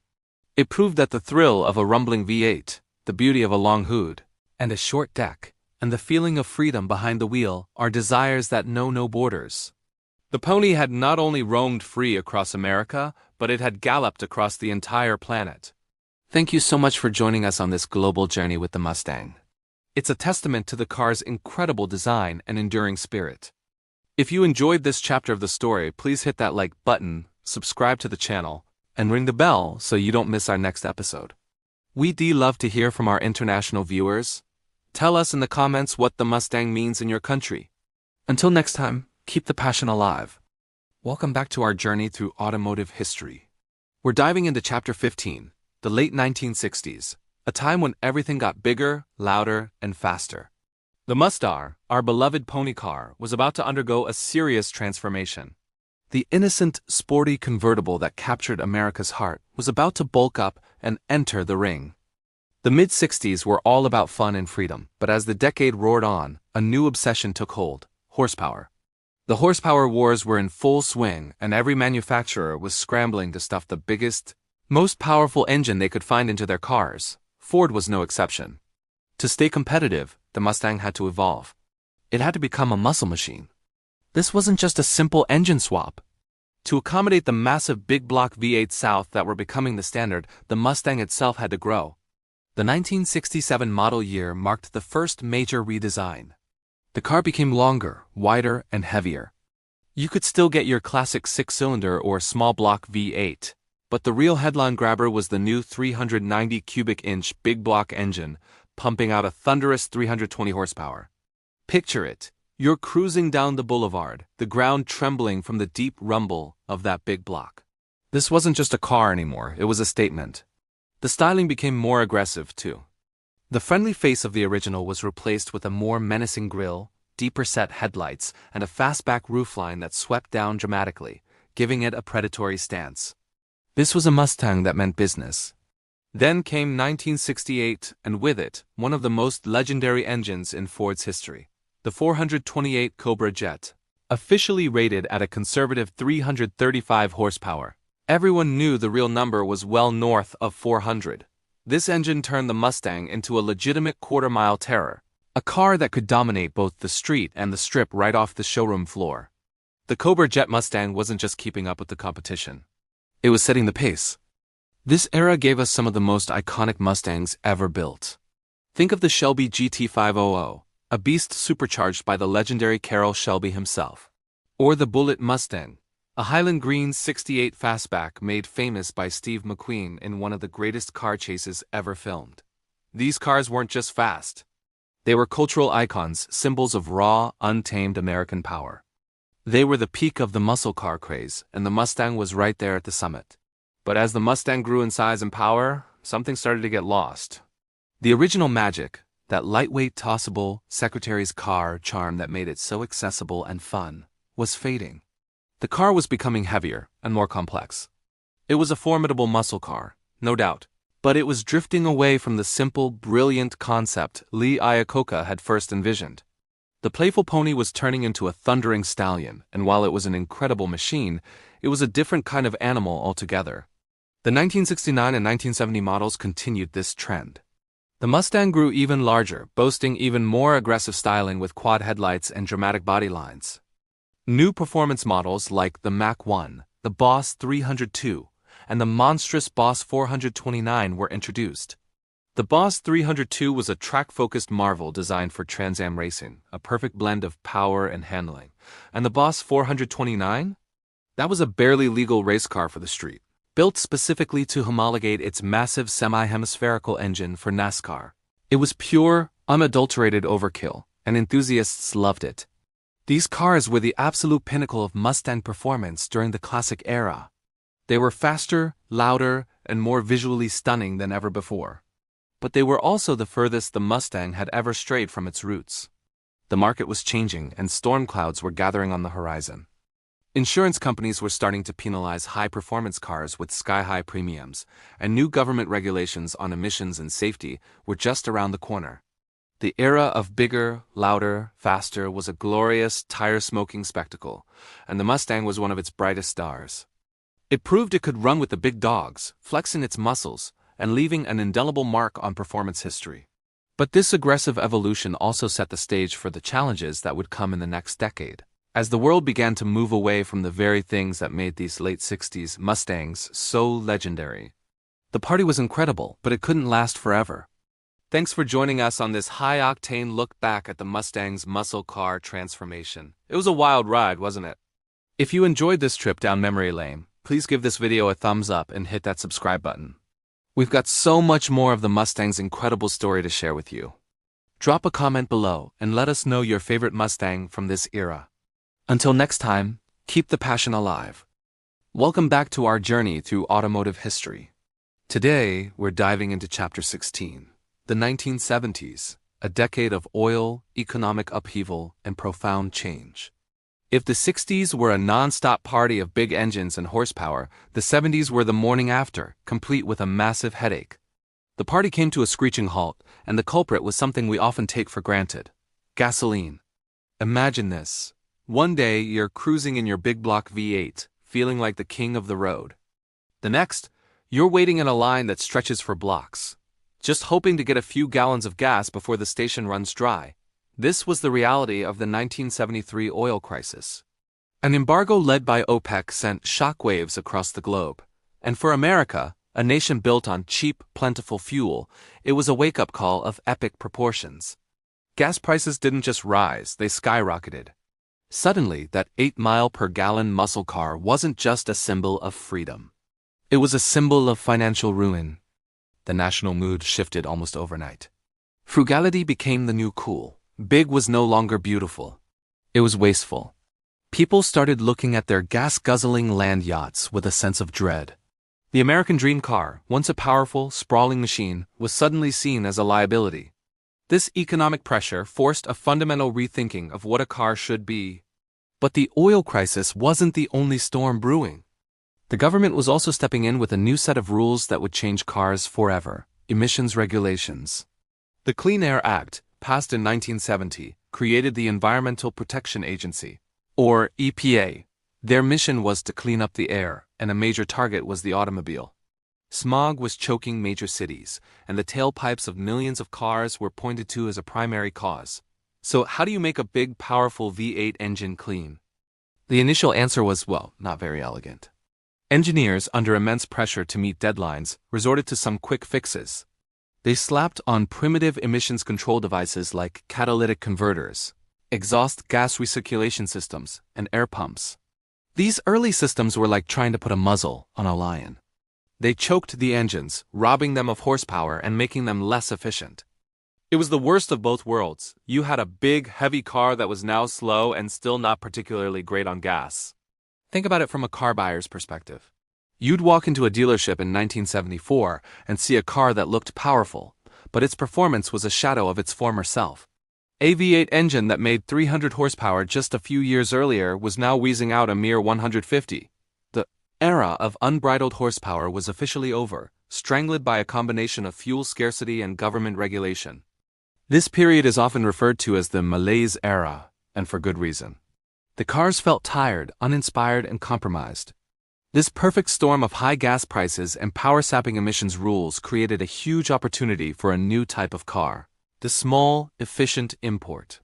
While Detroit was struggling to downsize its behemoths, manufacturers from Japan and Europe were already masters of small car engineering. Brands like Toyota, Datsun, which would become Nissan, and Honda suddenly looked incredibly appealing. Their cars were not only sipping fuel, but they were also reliable and often packed with features. American buyers, desperate for an alternative, flocked to these imports in droves. For the first time, Detroit's dominance was seriously challenged on its home turf. Nowhere was this dramatic shift more apparent than with the story of an American icon, the Ford Mustang. The original Mustang was the quintessential pony car: stylish, affordable, and sporty.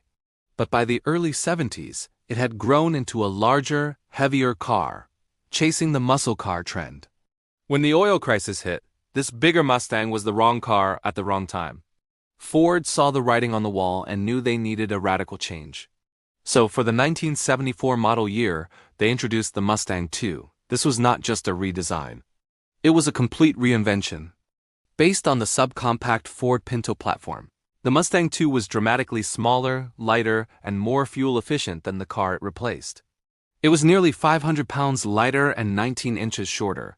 And for the first time since its debut, the Mustang was not available with a V8 engine. The top engine choice was a V6, with a 4-cylinder as the base model. Ford's marketing was clear: this was the right car at the right time. And you know what? They were right. From a sales perspective, the Mustang II was a massive success. In its first year, Ford sold over 385,000 units, a staggering number that dwarfed the sales of the previous year's model. The public, starved for a stylish car that wouldn't bankrupt them at the pump, embraced it. It won Motor Trend's Car of the Year award. On paper, it was a home run. It perfectly captured the zeitgeist of a nation tightening its belt. But here's where the story gets complicated. For the die-hard enthusiasts, the car guys who grew up with the roar of a 289 V8, the Mustang II was an act of betrayal. A heresy: a Mustang based on a Pinto? A Mustang without a V8? It was unthinkable. They saw it as a sad, neutered version of the legend they loved. To them, it wasn't a pony car. It was just a dressed-up economy car. The performance, especially from the base 4-cylinder engine, was laughable compared to the Mustangs of the 60s.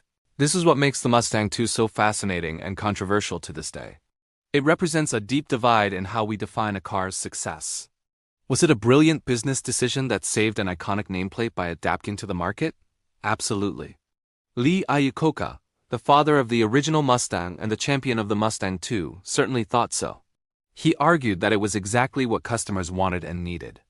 Or was it a creative failure that sacrificed the soul and performance DNA of the brand for the sake of sales? Many purists would argue a resounding yes. They felt that the name Mustang should stand for performance above all else, and this car simply didn't deliver. The debate rages on in car clubs and online forums even now, decades later. Some collectors are starting to appreciate the Mustang too for what it was, a unique product of its time, while others still scoff at the very mention of its name. The Mustang II, love it or hate it, is the perfect symbol for the American auto industry in the 1970s. It was a decade of difficult choices and painful compromises. The old ways of doing things were no longer sustainable. The industry was forced to adapt, to innovate, and to completely rethink its relationship with size, power, and efficiency. The gas-guzzling giants of the 60s gave way to the smaller, more responsible cars of the 70s. It wasn't always pretty, and the performance often suffered, but it was a necessary evolution. This decade of crisis laid the groundwork for the cars we drive today. It sparked innovations in fuel injection, turbocharging, and lightweight materials that would lead to the powerful and efficient cars of the 80s and beyond. The 1970s taught Detroit a hard lesson. The world can change in an instant, and if you don't change with it, you'll be left behind. It was a turbulent, challenging, and ultimately transformative era that reshaped the American road forever. Thanks for watching this chapter of our automotive story. What are your thoughts on the 1970s and the Mustang II? Was it a hero or a villain? Let me know in the comments below. And don't forget to like this video and subscribe to the channel so you don't miss our next chapter. We'll see you on the next one. Welcome back to our journey through the history of the Mustang. Today, we're diving into Chapter 17, the 1980s, a decade where our favorite pony car didn't just survive. It found its footing again and galloped back into the hearts of performance enthusiasts. After the challenging years of the 70s, the Mustang needed a fresh start. Enter the Fox body platform, introduced in 1979. This wasn't just a new car, it was a new philosophy. Lighter, more agile, and with a clean, European-inspired design, it was a radical departure from the bloated designs of the recent past. The initial reception was fantastic. It was modern, it was efficient, and it looked sharp, but the real question remained, could it perform? In the early 80s, the answer was getting there. The decade kicked off with the looming shadow of another oil crisis, and performance took a back seat. The big V8 South were detuned, and for a moment it seemed like the muscle car spirit was fading for good. In 1980, the legendary 302 V8 was even replaced by a smaller, less powerful 255 cubic inch V8, making a rather anemic 119 horsepower. It was a tough pill to swallow for fans who remembered the glory days. But Ford knew the Mustang's soul was tied to performance. They just needed a new way to deliver it. The comeback story truly begins in 1982 with a simple yet powerful marketing slogan, "The boss is back." The 5.0-liter V8, the good old 302, returned to the GT model, now making a much healthier 157 horsepower. It might not sound like much today, but it was a declaration of intent. Ford was serious about performance again. They paired it with a 4-speed manual transmission, traction lock rear axle, and a more aggressive look. The Mustang was starting to feel like a Mustang again. Then came the technological twist. Ford didn't just look to the past. They embraced the future. In 1983, they introduced a turbocharged 2.3-liter 4-cylinder engine in the Mustang Turbo GT. This was a bold move, offering V8-like acceleration with better fuel economy. It was a sign of the times, blending efficiency with excitement. This Turbo 4 laid the groundwork for one of the most unique and revered Fox bodies of the era. I'm talking, of course, about the Mustang SVO. Developed by Ford's Special Vehicle Operations Team from 1984 to 1986, the SVO was a Mustang like no other. It was a sophisticated, high-tech performance machine designed to compete with European sports coupes. It took that 2.3-liter turbo engine and pushed it to its limits, eventually producing over 200 horsepower. It featured a 5-speed manual, a unique biplane rear spoiler, a functional hood scoop feeding an intercooler, Kone-adjustable shocks, and 4-wheel disc brakes. The SVO wasn't just fast in a straight line, it was built to handle corners. It proved that a Mustang didn't need a V8 to be a serious performance car, appealing to a new, tech-savvy generation of drivers. While the SVO was carving its niche, the 5.0 V8 wasn't sitting still. Year after year, Ford's engineers kept refining it. In 1983, a 4-barrel carburetor pushed it to 175 horsepower. By 1985, they switched to a modern sequential electronic fuel injection system, bumping output to an impressive 210 horsepower. The 5.0 Mustang GT was becoming the king of the streets. It was relatively affordable, easy to modify, and had a massive aftermarket community springing up around it. This was the car that brought drag racing back to the mainstream for a new generation. The Fox body also saw a significant style evolution. The early quad-headlight, four-eyed look of 1979 to 1986 has a cult following today. It looks pure 80s, but in 1987, Ford gave the Mustang a major facelift. They introduced the sleek, aerodynamic Aero look with composite headlights and a smoother body. The GT got its iconic louvered taillights and a specific body kit with round fog lights that became an instant classic. This new look was modern, aggressive, and perfectly captured the spirit of the late 80s. Inside, the cars were also getting more refined. Options like power windows, power locks, and premium sound systems made the Mustang a more comfortable daily driver. You could have a practical hatchback with a folding rear seat or a stylish convertible to cruise with the top down, a feature that had triumphantly returned in 1983 after a decade-long absence. This versatility was key to its success. It wasn't just a weekend toy. It was a car people could live with every day. The impact of the Fox body Mustang cannot be overstated. It single-handedly revived the pony car market. It forced competitors to step up their game, reigniting the performance wars. The 5.0 became a cultural icon, celebrated in music and pop culture. It was the car that proved performance and affordability could coexist. It wasn't about being the most exotic or the most expensive. It was about delivering accessible fun to the masses. Think about it. At a time when many thought the muscle car was dead, the Fox body Mustang not only found its footing, it kicked down the door. It embraced new technology with turbocharging and fuel injection while honoring its heritage with a potent, ever-improving V8. It appealed to traditional hot rodders and a new generation of tuners alike. It was the right car at the right time, and its legacy is the thriving performance culture we still enjoy today. The 80s were a decade of rebirth for the Mustang, setting the stage for even greater things to come. Thanks for joining me on this look back at the incredible 1980s. It was a pivotal chapter for the Mustang, and the Fox body's influence is still felt on racetracks and streets everywhere. If you enjoyed this video, please give it a thumbs up, and don't forget to subscribe and hit that notification bell so you don't miss our next chapter. We'd love to hear your Fox body stories in the comments below. Until next time, keep the passion alive. Welcome back to our journey through the Mustang's incredible history. We've seen it rise, stumble, and adapt. Now, we're diving into the 1990s, a decade where Ford looked back to leap forward. This is Chapter 18, the 1990s. Legacy reinvented. The 80s were a wild ride, but as the 90s dawned, a powerful force began to shape the automotive world: nostalgia. People started yearning for the golden era of muscle cars, the raw spirit of the 60s. Ford listened. They knew the Mustang needed more than just performance. It needed to reclaim its soul. The boxy Fox body, while a legend in its own right, was ready for a change. The public wanted curves, aggression, and a clear link to the car that started it all. In 1994, Ford delivered. The fourth-generation Mustang, codenamed the SN95, burst onto the scene, and it was a revelation. Gone were the sharp angles of the 80s. In their place was a sleek, rounded, and muscular design that was undeniably Mustang. The design team, led by Bud Magaldi, made a conscious effort to bring back classic cues. Look at the side profile. See that signature C-scoop carved into the rear quarter panels? That's a direct nod to the 67 and 68 models. And the front end? The galloping pony was back, front and center in its corral, just like the original. The headlights were modern, yet they were sculpted to evoke the determined glare of the first-gen cars. Even the dashboard took inspiration from the past, with a dual-cockpit twin-brow design that wrapped around the driver and passenger, echoing the layout of the 1964.5 original. It was a masterful blend of old and new, a car that felt both fresh and familiar. Under the hood, the change was just as significant.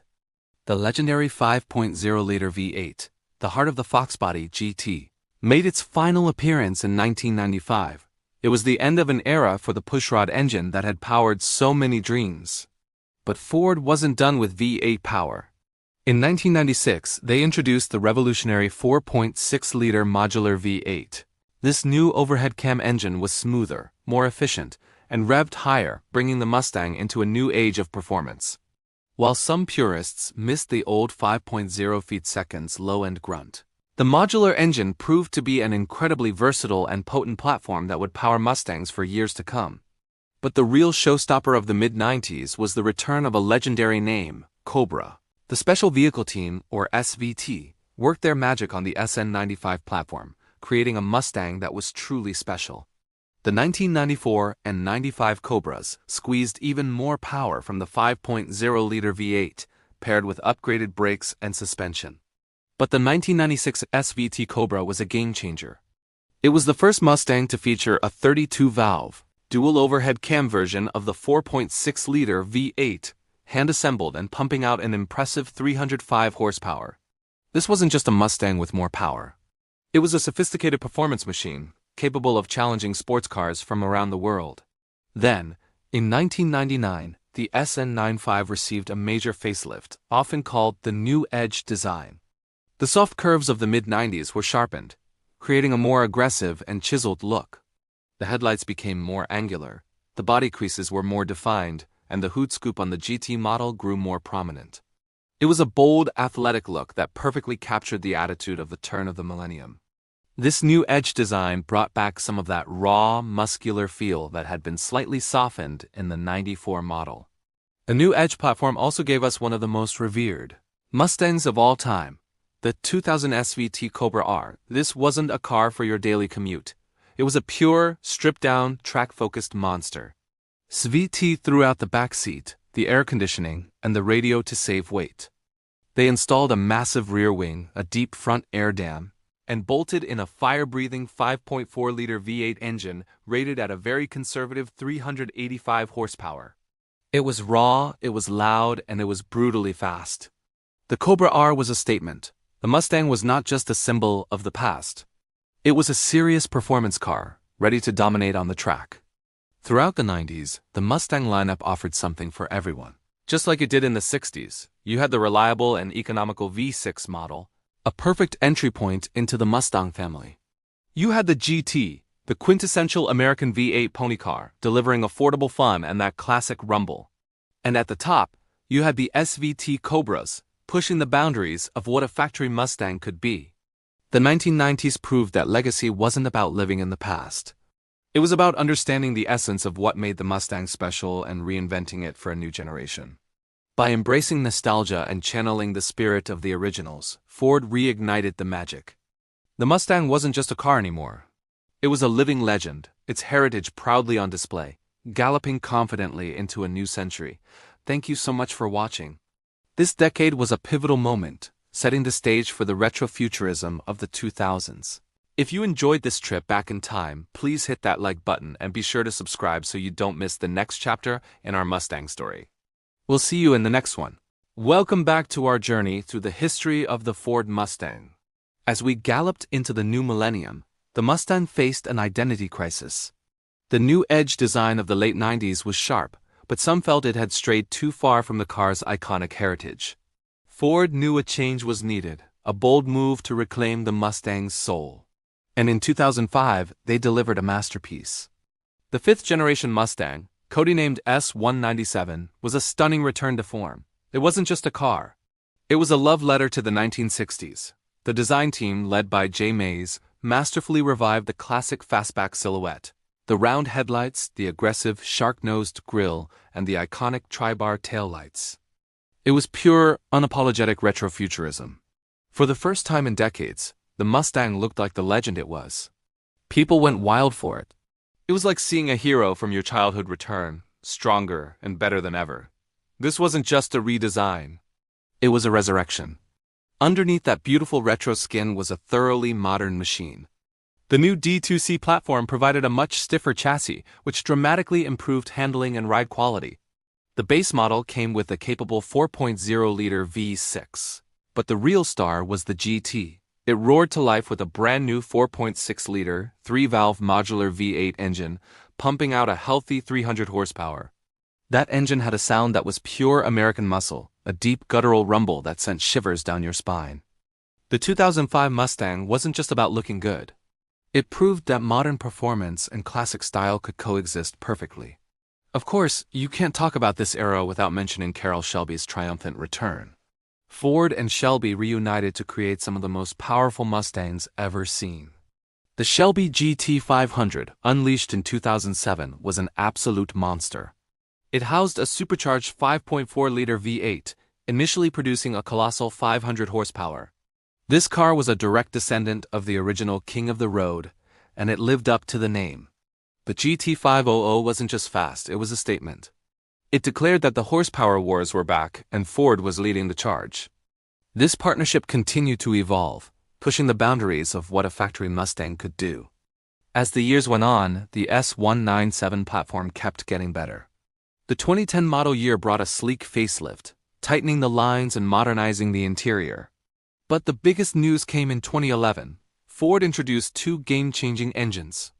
The V6 was replaced by the high-revving 3.7-liter Duratec, which produced an incredible 305 horsepower, more than the V8S of just a few years prior. And then there was the big one. The 5.0 was back. The legendary 5.0 returned in the form of the new Coyote V8 engine. This technological marvel churned out 412 horsepower and screamed to a 7,000 RPM redline. The 5.0 badge on the fender was back, and the rivalry with the Chevy Camaro was hotter than ever. The special editions from this time are legendary. The Boss 302 made a glorious comeback in 2012. It was a track-focused weapon, meticulously engineered for handling. With its unique side-exit exhaust and race-inspired suspension, it was hailed by critics as one of the best-handling Mustangs of all time. It proved that the Mustang wasn't just a straight-line brawler. It could dance through the corners with the best of them. These special models kept the excitement at a fever pitch, offering something for every type of enthusiast.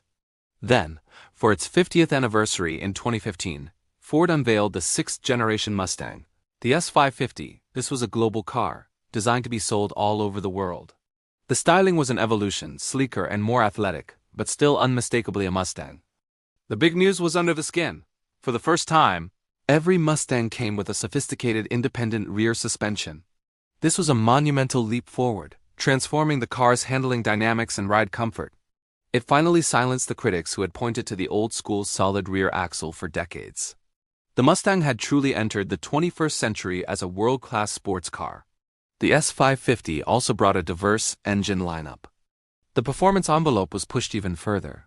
The Shelby GT350 arrived with its incredible Voodoo engine, a 5.2-liter flat-plane crank V8 that revved to over 8,000 RPM.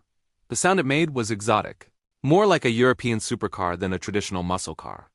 It was a track day monster, a testament to Ford Performance's engineering prowess. Later, the GT500 returned with a supercharged Predator V8, boasting over 760 horsepower, making it the most powerful street-legal Ford ever built. The Mustang had become a true supercar slayer.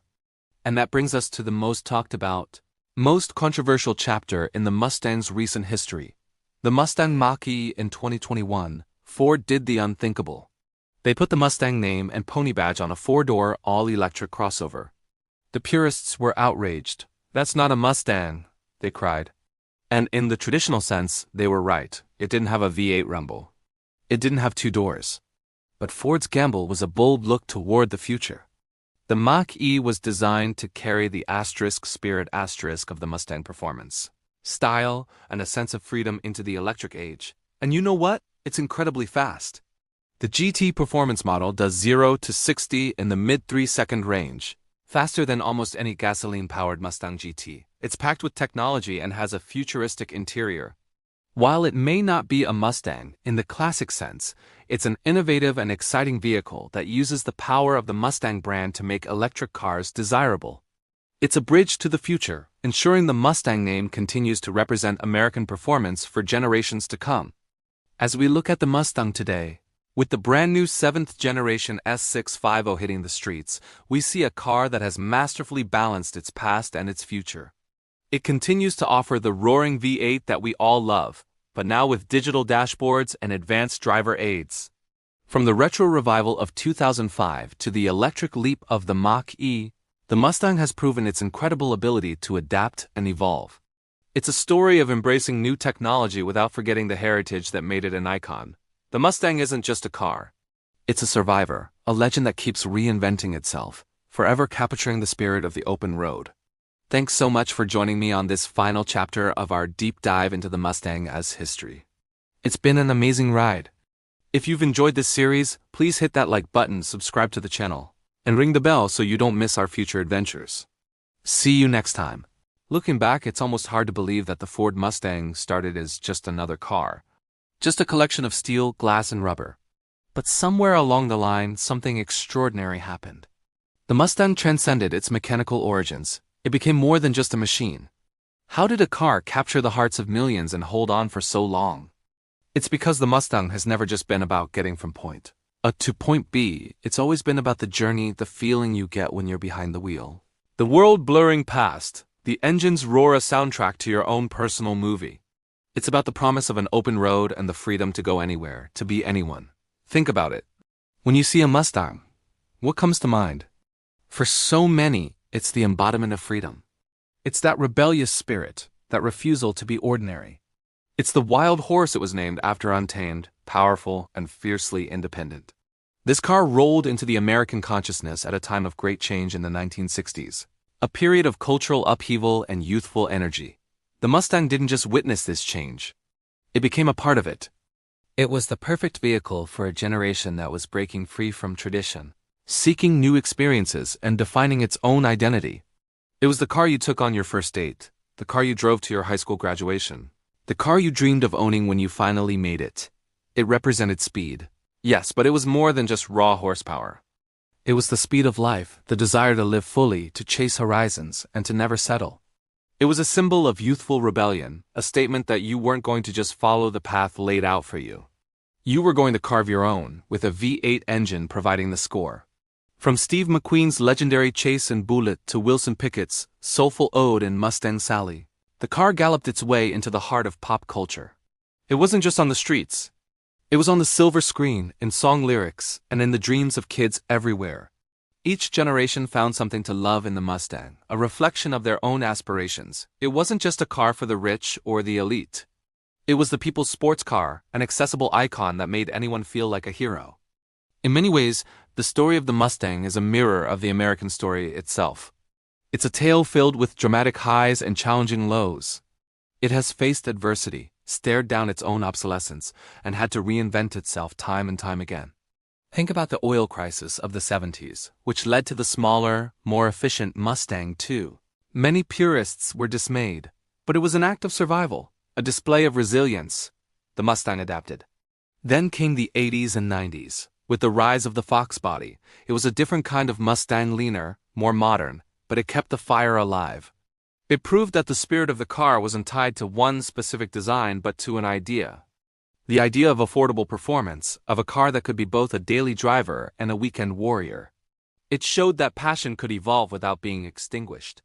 And just when some thought its best days were behind it, the Mustang roared back with a retro-futuristic design in the mid-2000s that reignited the world's love affair with the original pony car. It was a masterclass in reinvention, looking back to its heritage to forge a path forward. It proved that you can honor the past while embracing the future. This cycle of reinvention, of resilience in the face of change, and of a burning, unyielding passion, isn't that the American narrative in a nutshell? A story of constantly adapting, overcoming, and striving for something greater. The Mustang has always been more than the sum of its parts. It's the memories made on cross-country road trips. It's the pride of a father teaching his child how to drive stick shift. It's the community of owners who gather at car shows, sharing stories, and a common bond forged in gasoline and chrome. It's a legacy passed down through generations. When you sit in a Mustang, whether it's a classic 65 or a brand new Mach-E, you're connecting to that legacy. You re-feeling the echoes of every driver who ever turned the key with a sense of adventure in their heart. You're tapping into that spirit of freedom, that spark of rebellion, that uniquely American blend of optimism and defiance. So is the Ford Mustang just a car? No, it never was. It's a feeling, it's a statement. It is a piece of rolling sculpture that captures a fundamental part of who we are and who we aspire to be.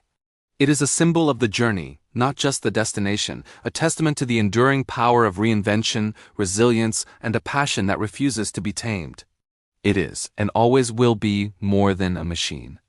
Thank you so much for joining me on this journey through the incredible story of the Ford Mustang. If you enjoyed this series and want to see more content like this, please hit that like button. And don't forget to subscribe to the channel so you won't miss what's coming next. We'll see you in the next video. So, we've journeyed through 7 decades of raw power, stunning design, and pure, unadulterated freedom. From the revolutionary 64.5 that captured the world's imagination to the lightning-fast duck horse of today, the Mustang has been more than just a car. It's been a co-star in our favorite movies, the soundtrack to our road trips, and the dream car parked in the back of our minds. Think about it. What other car has so consistently defined a genre? The pony car. It was a promise. Style, performance, and accessibility, all wrapped up in one iconic package. It gave a generation a voice, a way to express their individuality on the open road. It democratized speed and turned everyday drives into adventures. We saw it evolve, adapting to the changing times. The muscle-bound beasts of the late 60s, like the Boss 429, were a testament to the no replacement for displacement era. Then came the leaner, more efficient Mustang II, a car that navigated the fuel crisis and kept the flame alive when many of its rivals faded away. It might be controversial, but it was a survivor, a crucial bridge to the future. And what a future it was! The Fox body era brought the Mustang roaring back to performance prominence. It was lightweight, endlessly customizable, and became the darling of a new generation of tuners and racers. The 5.0 became a legend in its own right, a symbol of affordable V8 power that dominated the streets and drag strips. It proved that the Mustang spirit wasn't just about nostalgia. It was about constant reinvention. Then the new millennium saw the Mustang look back to move forward. The retrofuturism of the 5th generation brought back those classic design cues we all loved, but with modern engineering underneath. It was the perfect blend of heritage and progress. We got the thundering Shelby GT350, pushing horsepower to levels that were once unimaginable for a factory car. The Mustang was a supercar for the people, and that brings us to today. We're in an era of incredible technology, with turbocharged 4 cylinders that would shame the V8 south of old, and sophisticated independent rear suspension that makes the new Mustang a true global sports car, as comfortable on a winding European mountain pass as it is on an American interstate. The roar of the Coyote V8 is a modern symphony of power, a sound that still sends shivers down your spine. Now, with the 7th generation, the story continues. It's a bold statement in a rapidly changing automotive world. While others are going quiet, the Mustang still sings its V8 anthem.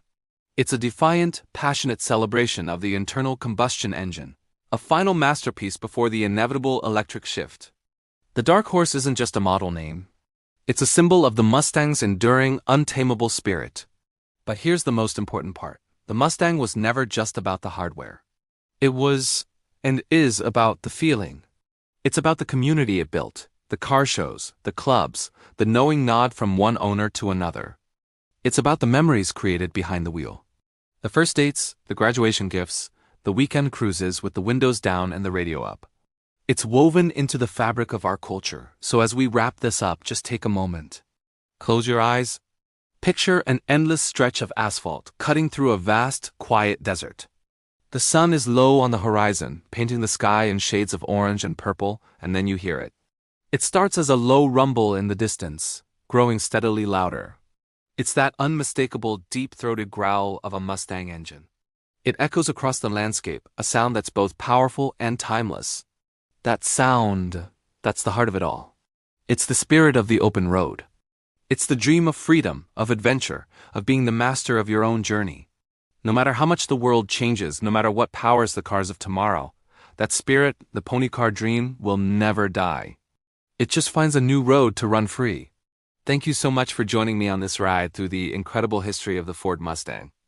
If you enjoyed this journey as much as I did, please hit that like button and consider subscribing for more stories about the cars that move us. Until next time, keep the dream alive and the rubber on the road.